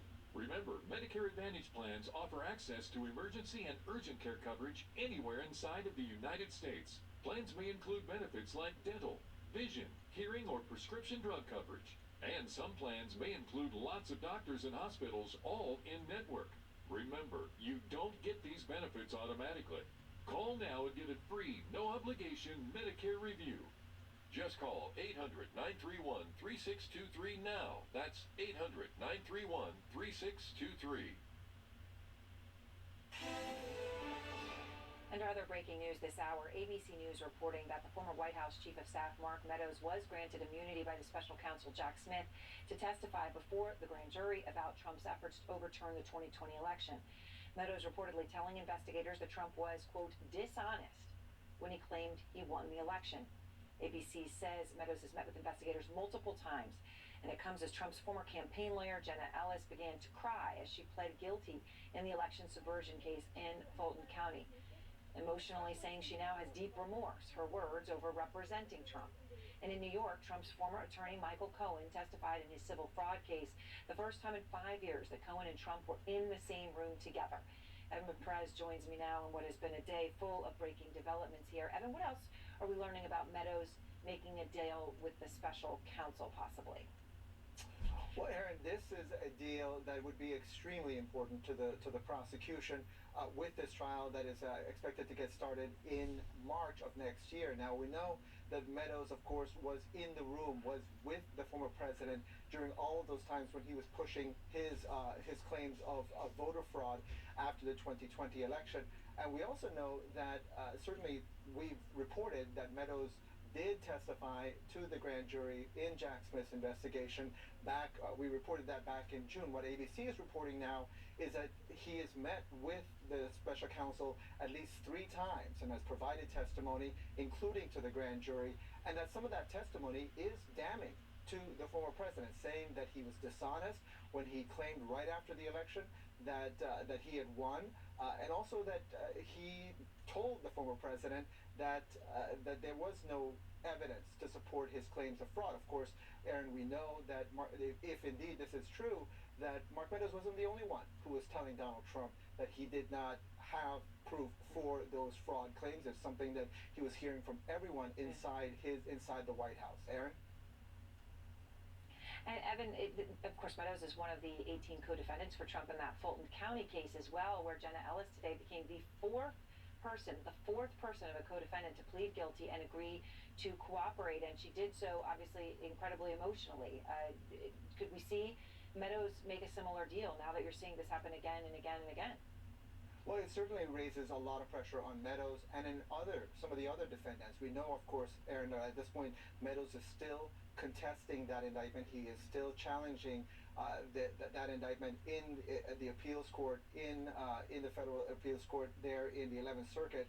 So it is possible that at some point between now and whenever that case gets to trial, that Mark Meadows will have some kind of terms with the DA in Georgia. All right. Thank you very much, Evan Perez, and thanks very much to all of you for being with us tonight. AC 360 starts now.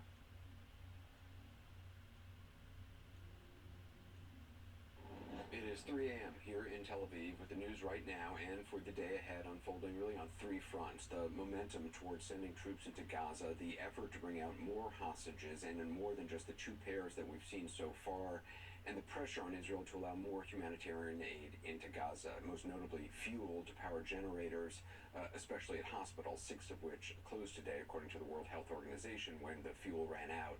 Now, there are developments in all 3 of those areas. We're going to have reporting on it throughout this hour. First, though, 2 new items. One on what the IDF says was a thwarted Hamas amphibious raid on Tuesday.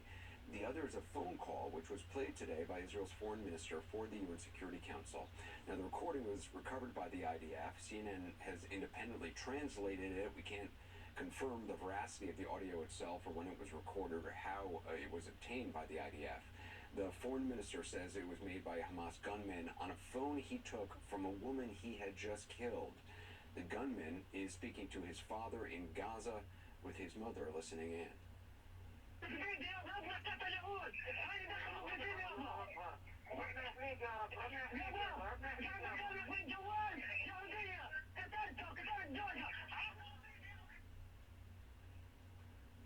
A proud murderer bragging to his proud parents. CNN's Jim Shadow is here with me. What more do we know about this audio? In a war that's already full of astonishing moments of the depravity of what was witnessed on October 7th, this is one of those moments. As you listen to this audio here, this came from the Israeli foreign minister playing this to the UN Security Council, as you noted here, in an attempt, it seems, to show just the depth of the depravity behind these acts. We'd already heard the witness accounts of what happened and who it happened to, including women and children. This gets to the mindset behind it. One of the attackers involved here, and that seems to be part of the attention of what they were playing. As you noted, I should note that CNN cannot independently confirm where and how this was recorded, but have a listen to how he portrayed this to the Security Council today. I would like to listen to this recording.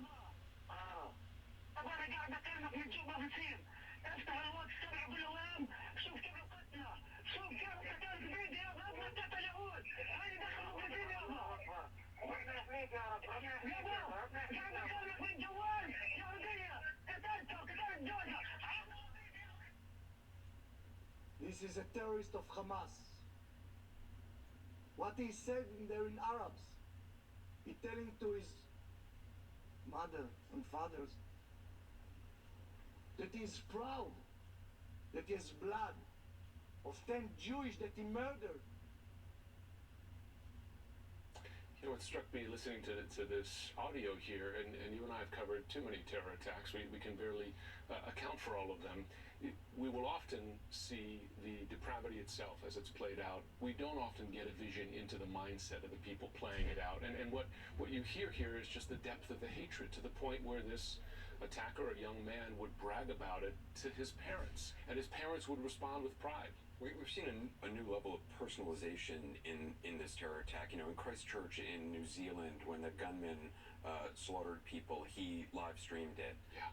We now have in near Oz, Bracha Levinson, a 75-year-old woman murdered in her living room, and Hamas gunmen accessed her Facebook account, live streamed those images to her friends and family. They got alerts on Facebook, friend requests, and live streamed that. So the documentation on the slaughter, the self-documentation by the gunmen themselves is truly extraordinary, and that is just now coming out. It's performative too, right? Yeah. You know, and they want credit. They want to advertise it to the world. Yeah, and tell their parents to share in the sick joy of it. What about this cell of Hamas divers that we heard about? So it's remarkable on a number of levels. First of all, when you think of Hamas, clearly a terrorist group, we see that they carry out horrendous acts of terror, but it's a terrorist group with military capabilities. And what we saw on October 7th, for instance, that they don't have an air force in the way we might imagine it, but they were able to invade from the air with those motorized paragliders, right? And in this case here, they don't have a navy, they don't have ships, but this was a Navy special ops operation that the IDF says was carried out today. You know, in effect, sort of Hamas SEALs, if you could imagine that, but divers who were able to at least attempt to enter Israel from the sea. IDF was able to get them, and it's not the first time we've seen this. Back in 2014, there was a similar attempted attack where they entered by sea. And beyond the capabilities, it shows their continuing ambition, because Gaza, as we've been reporting every day, is under punishing air assaults right now. But Hamas, it appears here, was still attempting to strike out of Gaza and get into Israeli territory. We should also point out that Hamas is attempting to strike out of Gaza every single day.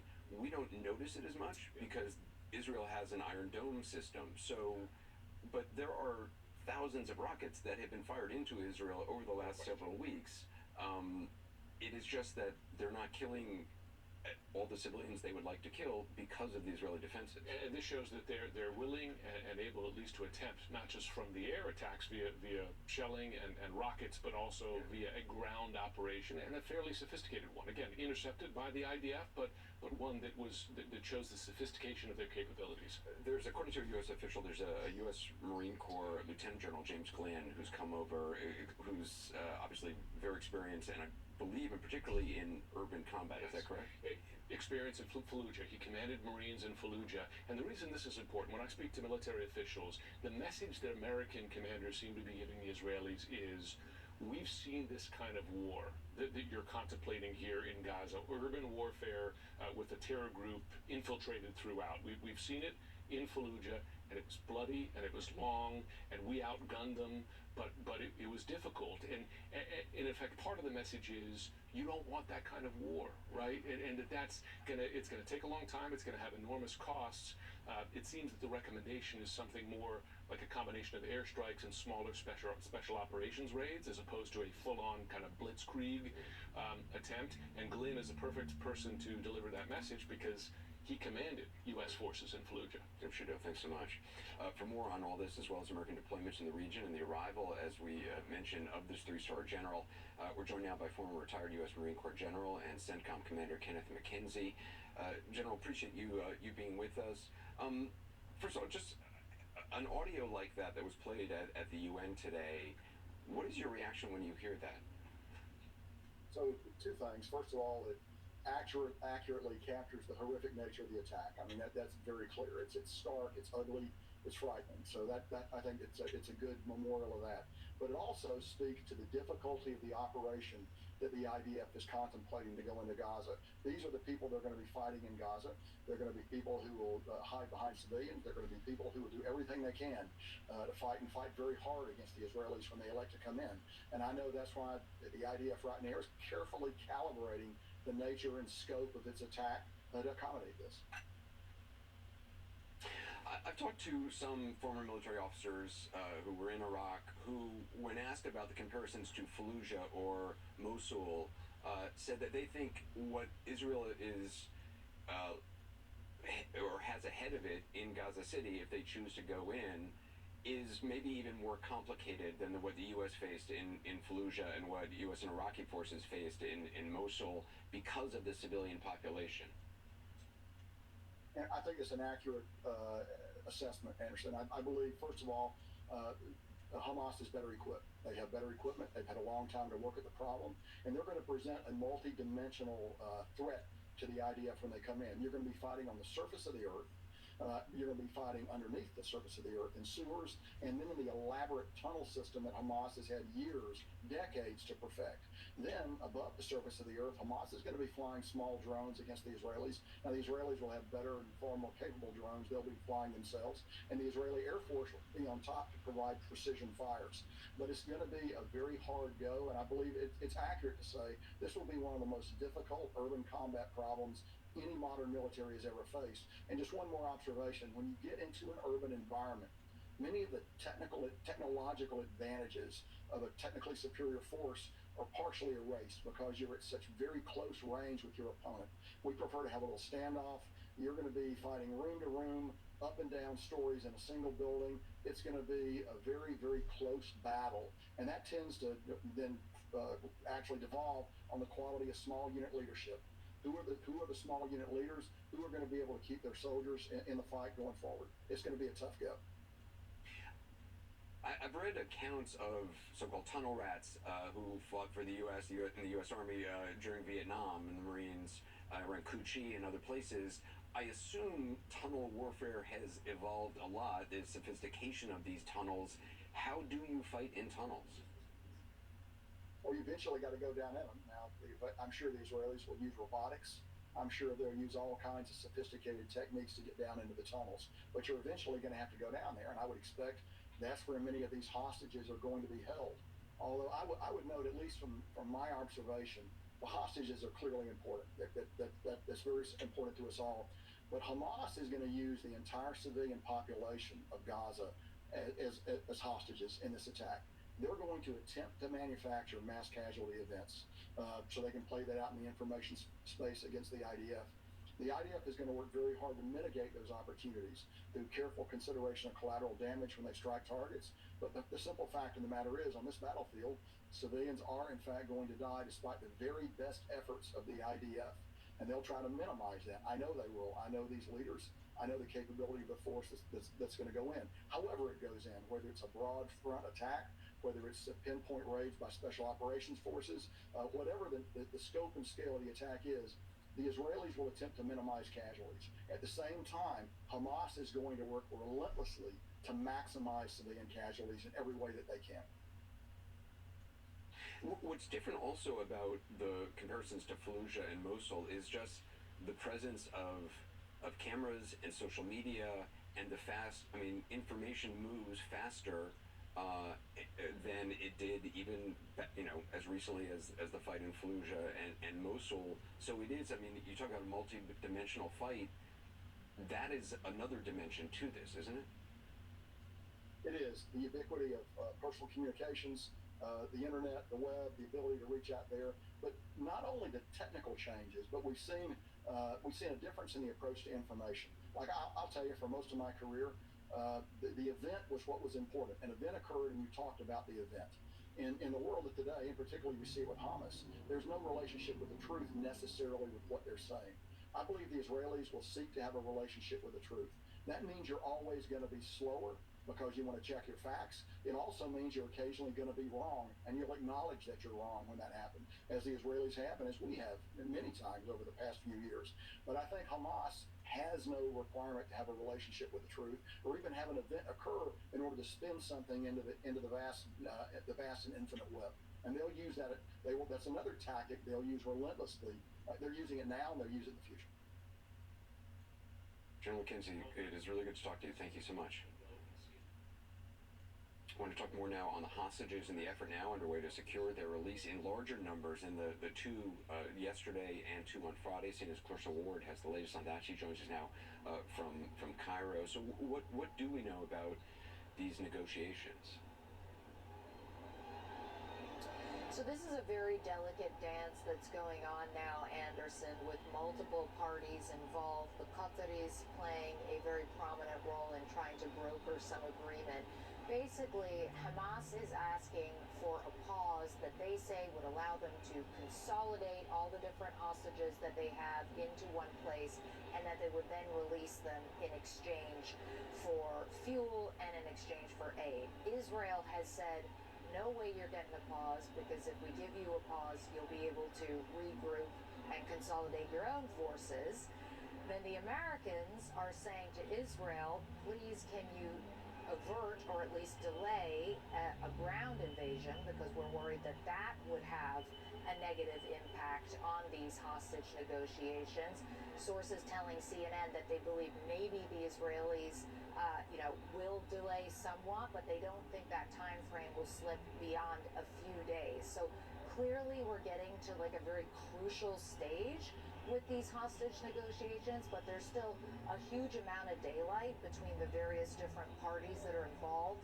The IDF today dropping leaflets over Gaza, imploring ordinary Palestinians living there to provide information about hostages' whereabouts. We know that they've also been conducting some limited raids across the border, presumably some of those with the design of trying to locate some of those hostages, but no sense yet of when this deal might actually come together. And it's a deal that is expected, if it did come together, to net the release of dozens of hostages. So far, of course, we've only seen those two Americans, two American women, and also the two elderly Israeli women.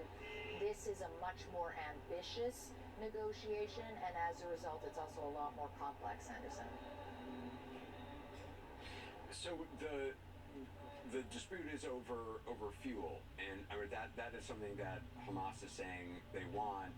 I assume they are saying that is for hospitals and other needs of civilians. Obviously, the view of the IDF is that fuel may very well be diverted by Hamas.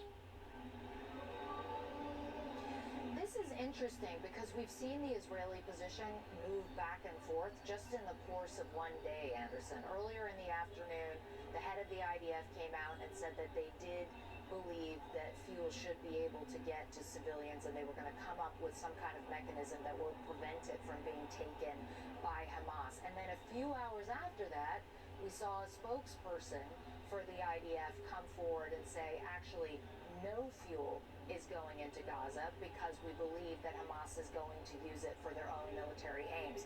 And then on the other side, you have humanitarian organizations like the UN agency that deals with Palestinian refugees, UNRWA, coming out and saying, if we don't get fuel by tomorrow evening, we will have to completely stop our operations inside Gaza. We're hearing the same thing from the hospitals as well. The generators, they will be literally out of fuel. They will turn off the incubators, more than 100 babies across Gaza in incubators, the ventilators, etc. They will all turn off with devastating consequences. The UN also said that already 8 hospitals are no longer operational because they have run out of fuel.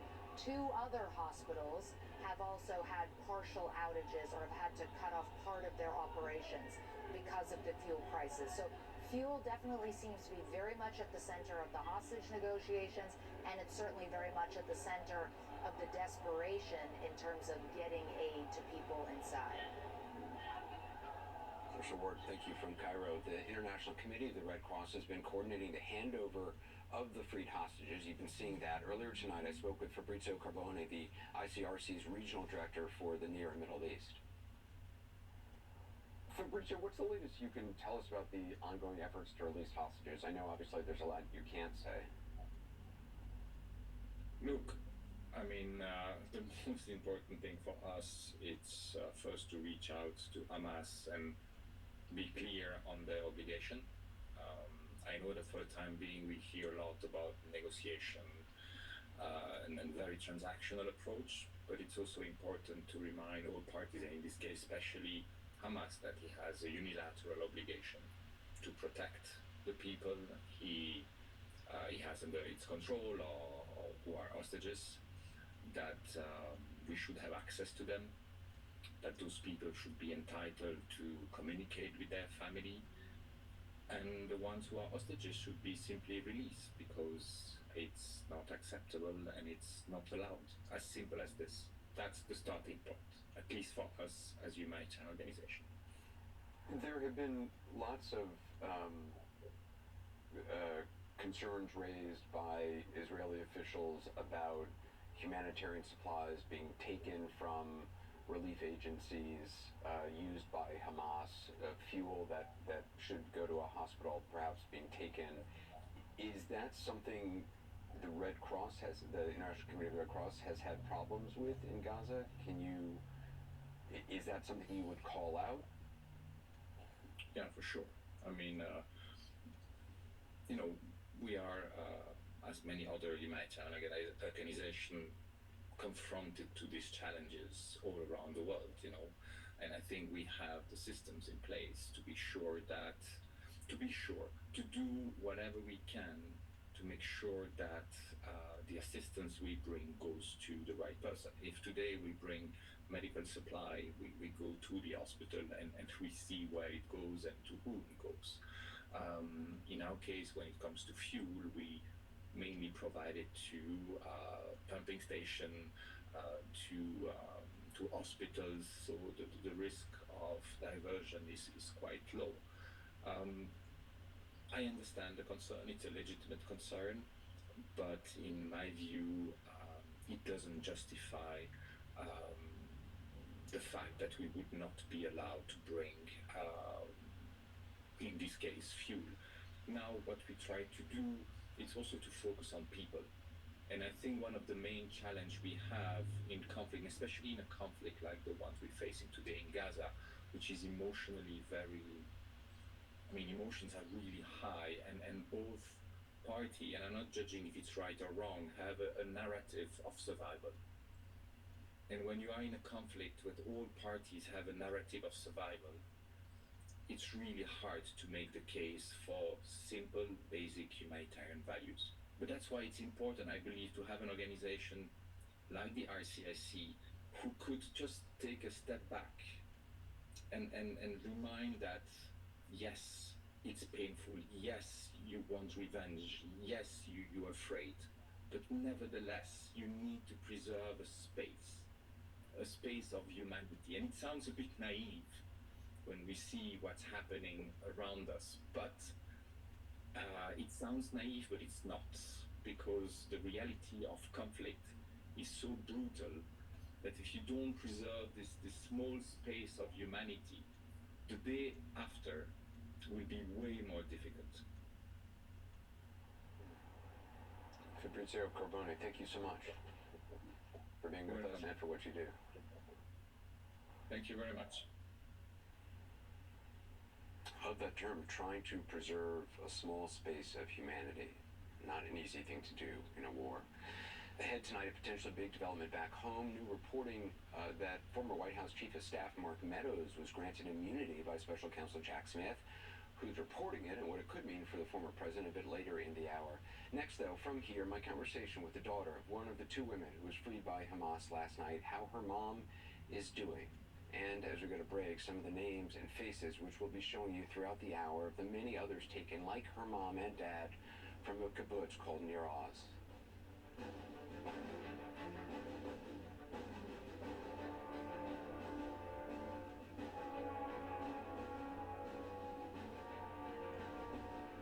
For moderate to severe Crohn's disease, Skyrizi is the first IL-23 inhibitor that can deliver remission and visibly improve damage of the intestinal lining.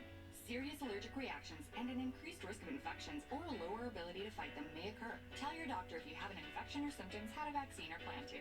Liver problems may occur in Crohn's disease. Control of Crohn's means everything to me. Ask your gastroenterologist about Skyrizi. Learn how AbbVie could help you save. The hero of the firm returns in John Grisham's stunning sequel, The Exchange. This fast-paced international thriller might be Grisham's best yet. The Exchange, After the Firm, is in stores now. A Wiley filter? It's well-designed, efficient. I appreciate that. LeafFilter's technology keeps debris out of your gutters for good. Guaranteed. What more could you ask for? Call 833-LEAFFilter today or visit leaffilter.com. If you have Medicare and Medicaid, United Healthcare's dual complete plans come with the U-Card, the simple member card to use for your plan benefits. Get credit every month to pay for healthy food, utilities, and over-the-counter items at no extra cost to you with United Healthcare. Skating for over 45 years has taken a toll on my body. I take Cunol turmeric because it helps with healthy joints and inflammation support. Cunol, the brand I trust. Introducing Cunol Joint Health with turmeric, type 2 collagen, and more. Hi, I'm Stacy and I've lost 60 pounds on Golo. This belt I used to wear way down at the first and second notch. It's the only thing I've kept from before losing weight, and I'm keeping this because I'm never going back. Get help reaching your goals with JP Morgan Wealth Plan, the digital money coach, and the Chase mobile app. Use it to set and track your goals, big and small, and see how changes you make today could help put them within reach. From your first big move to retiring poolside and the other goals along the way, Wealth Plan can help you get there. JP Morgan Wealth Management. They said you can't create an app without coding. We said, why not? Today, over 10 million businesses have created apps using AppyPie's no-code platform. So you start to wonder, can I do even more without code? Like, can I create fully customizable apps, automate workflow? The answer is yes, because we are leveraging the power of AI so you can achieve exponentially more. Create AI-powered apps without coding. Visit AppyPie now. As a cardiologist, when I put my patients on a statin to reduce cholesterol, I also tell them it can deplete their CoQ10 levels. I recommend taking Cunol CoQ10. Cunol has 3 times better absorption than regular CoQ10. Cunol, the brand I trust. Pretzel fanatics are freaking out. Give your taste buds a twist. We at Pretzels.com freshly bake over 45 varieties of chef-crafted gourmet pretzels in the heart of Pennsylvania. Get a new twist for someone you love or yourself at Pretzels.com. The Keepsake Frames app makes it ridiculously easy to frame your favorite photos. Just choose a photo that you love, select the perfect frame, and you'll have your framed print delivered and ready to hang. Download the free Keepsake Frames app and start framing today. Today, one of the 2 women released by Hamas last night spoke about their ordeal. Yocheved Lifshitz is 85 years old. She was taken on October 7th from a kibbutz near Oz, along with a woman named Nurit Cooper, who was also released last night, and their 2 husbands who remain captive. I was put lying on a motorbike on my side while they flew with me through the plowed fields towards Gaza in the field. They exploded the fence, the special one they built with $2.5 billion, and it didn't help at all. Hordes broke into our homes, hit people. Some were taken hostages. It didn't matter if they took elderly or young. It was a painful act. Then they got us to a hatch of a tunnel. As I was lying on the side of the motorbike, legs here, body there, the Shabab hit me with the sticks. They didn't break my ribs, but it was very painful and made it hard for me to breathe.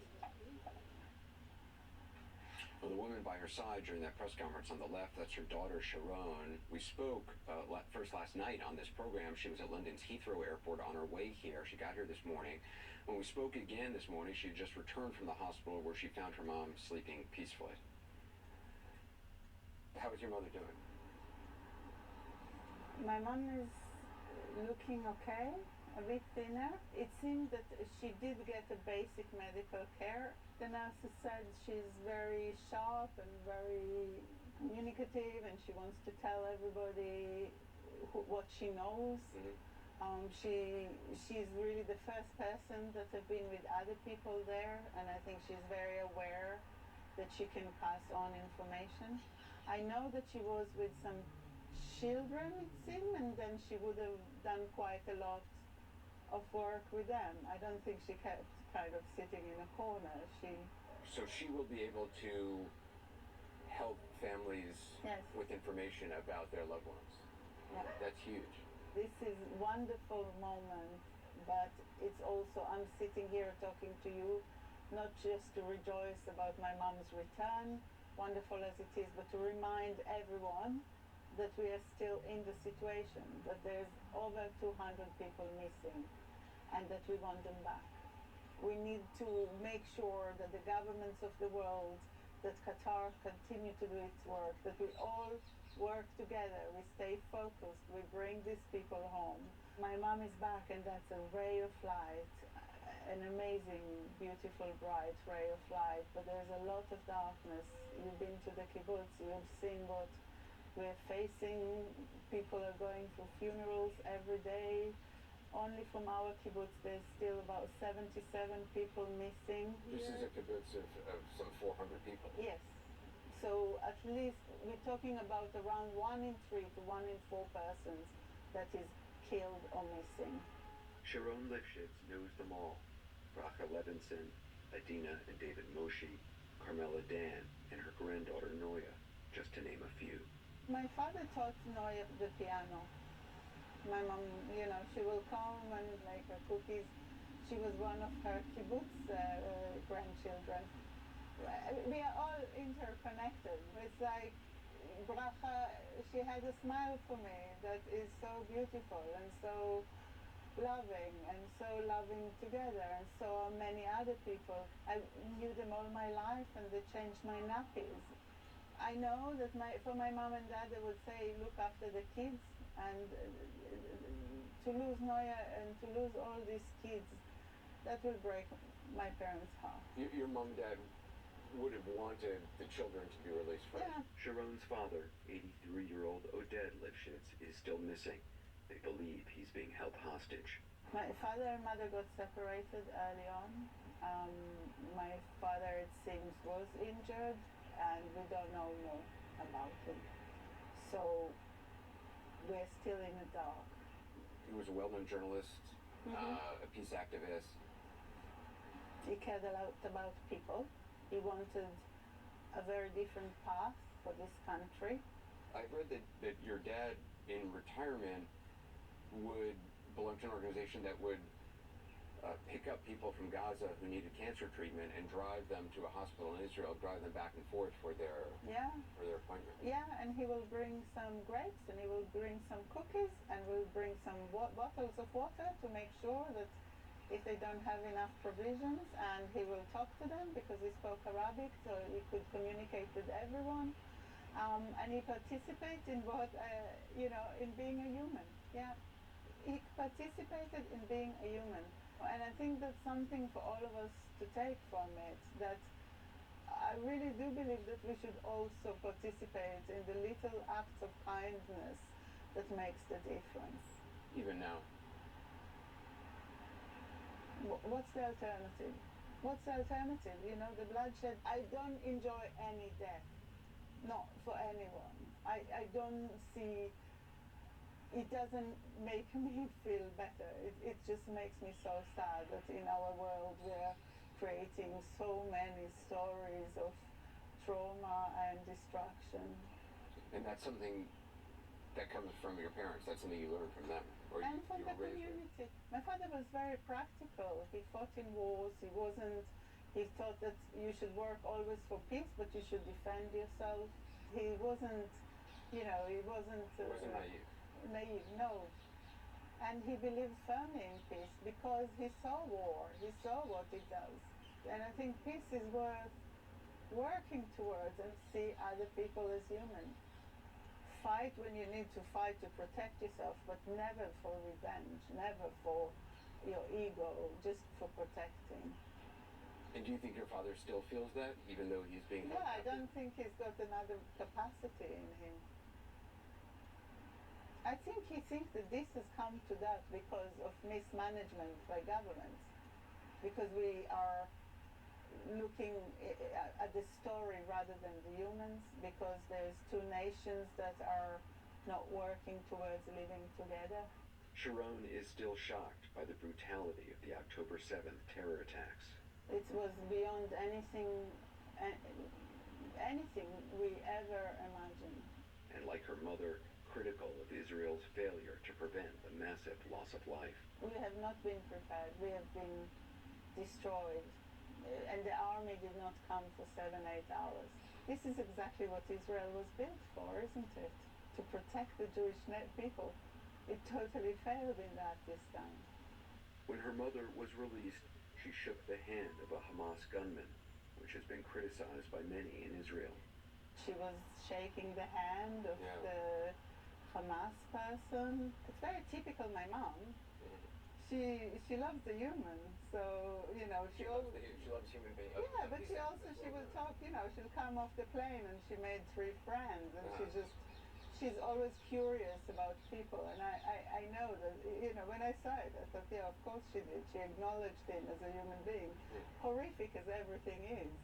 She kind of couldn't stop herself, or Even though these were people holding her hostage, she's the kind of person who sees them as a human being, I don't think I mean that that image speaks for itself, doesn't it? Coming up earlier tonight, we briefly mentioned the paragliders that Hamas used to terrorize and attack Israelis from the skies on October 7th to get deeper into Israeli territory than they would have otherwise. Coming up next, a new video on that, part of our continuing investigation to how this terror group was able to pull off the attack.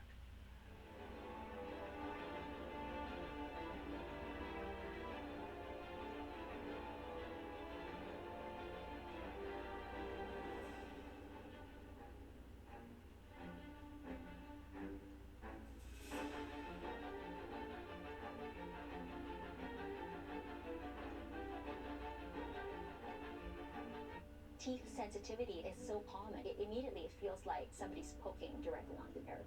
I recommend Sensodyne. Sensodyne toothpaste goes inside the tooth and calms the nerve down. And my patients say, doc, it really works. I was stuck. Unresolved depression symptoms were in my way. I needed more from my antidepressant. Vraylar helped give it a lift. Adding Vraylar to an antidepressant is clinically proven to help relieve overall depression symptoms better than an antidepressant alone. And in Vraylar clinical studies, most saw no substantial impact on weight. Elderly dementia patients have increased risk of death or stroke, report unusual changes in behavior or suicidal thoughts. Antidepressants can increase these in children and young adults, report fever, stiff muscles, or confusion, as these may be life-threatening, or uncontrolled muscle movements, which may be permanent. High blood sugar, which can lead to coma or death, weight gain, and high cholesterol may occur. Movement dysfunction and restlessness are common side effects. Stomach and sleep issues, dizziness, increased appetite, and fatigue are also common. Side effects may not appear for several weeks. I didn't have to change my treatment. I just gave it a lift. Ask about Vraylar and learn how AbbVie can help you save. Helping families with mesothelioma is all we do. My firm has been offering a free book on mesothelioma for over 10 years. Since that time, hundreds of people with mesothelioma have trusted us to represent them. We have local offices throughout the U.S. and there is no risk to you. Mesothelioma really is all we do. Call us at 1-800-213-8000. That's 1-800-213-8000. Or go to mesobook.com. The hero of the firm returns in John Grisham's stunning sequel, The Exchange. This fast-paced international thriller might be Grisham's best yet. The Exchange, After the Firm, is in stores now. You dream about playing for your country. Can I get a witness? On the biggest stage.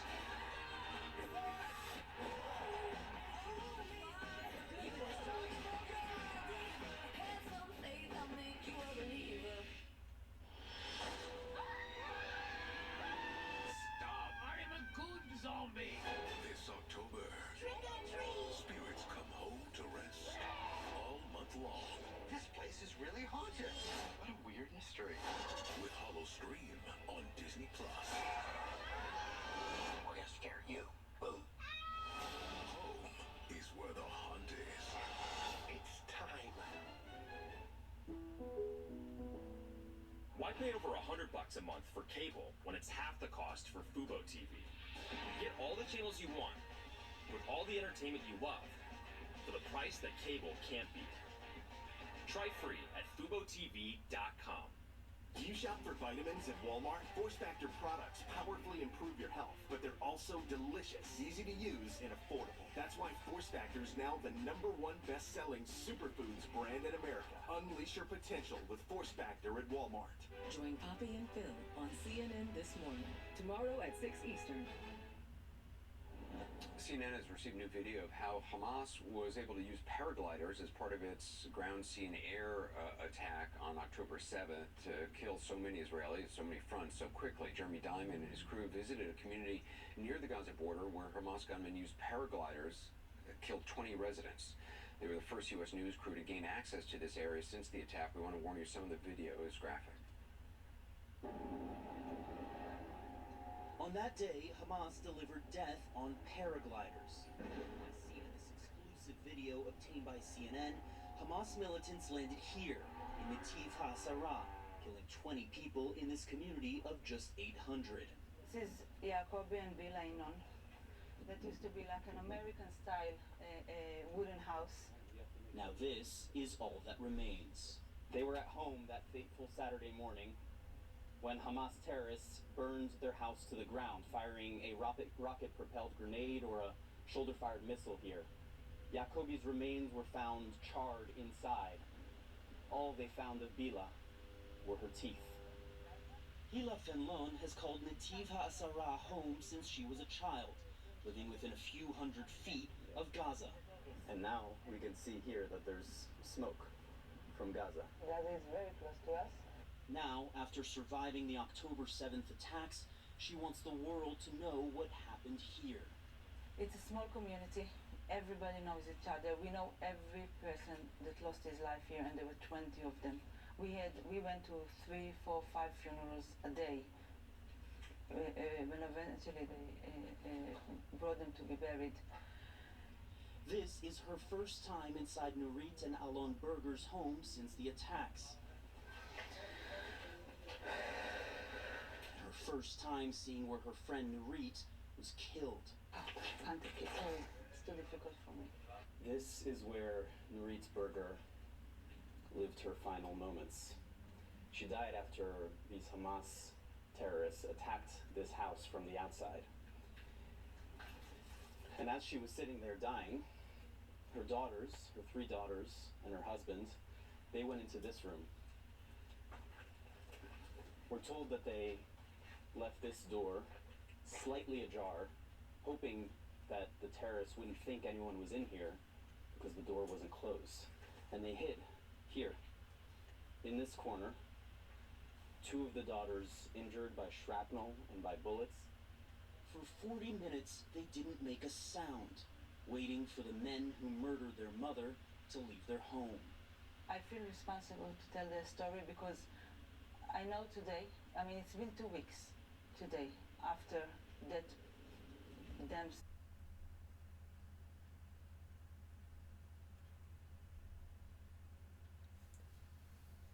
No fuel for Palestinians in Gaza, because even if it's for the hospitals, Hamas will just come and steal it.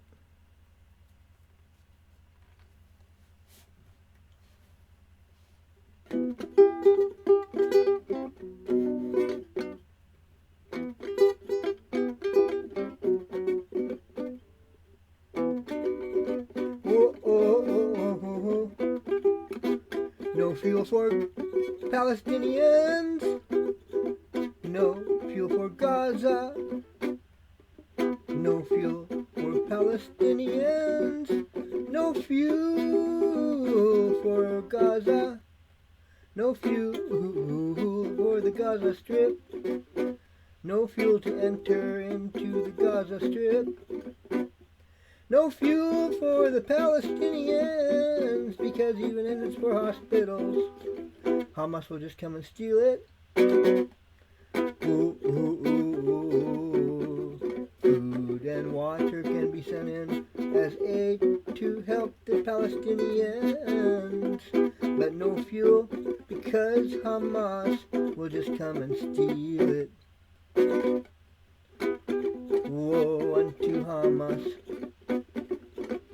those bullies, preventing Palestinians from having fuel for their hospitals and water plants, you see, because they would just come and steal it, is the thought They've already done it when aid was brought in, and there was a lot of fuel brought in. They just hijacked and stole it to use for their missiles to shoot at Israel.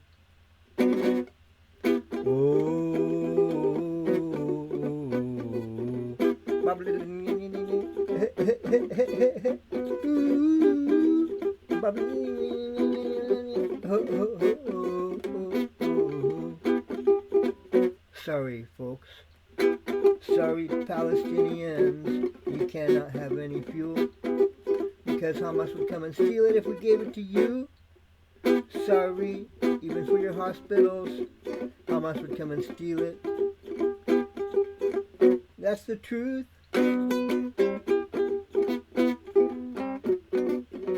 Oh.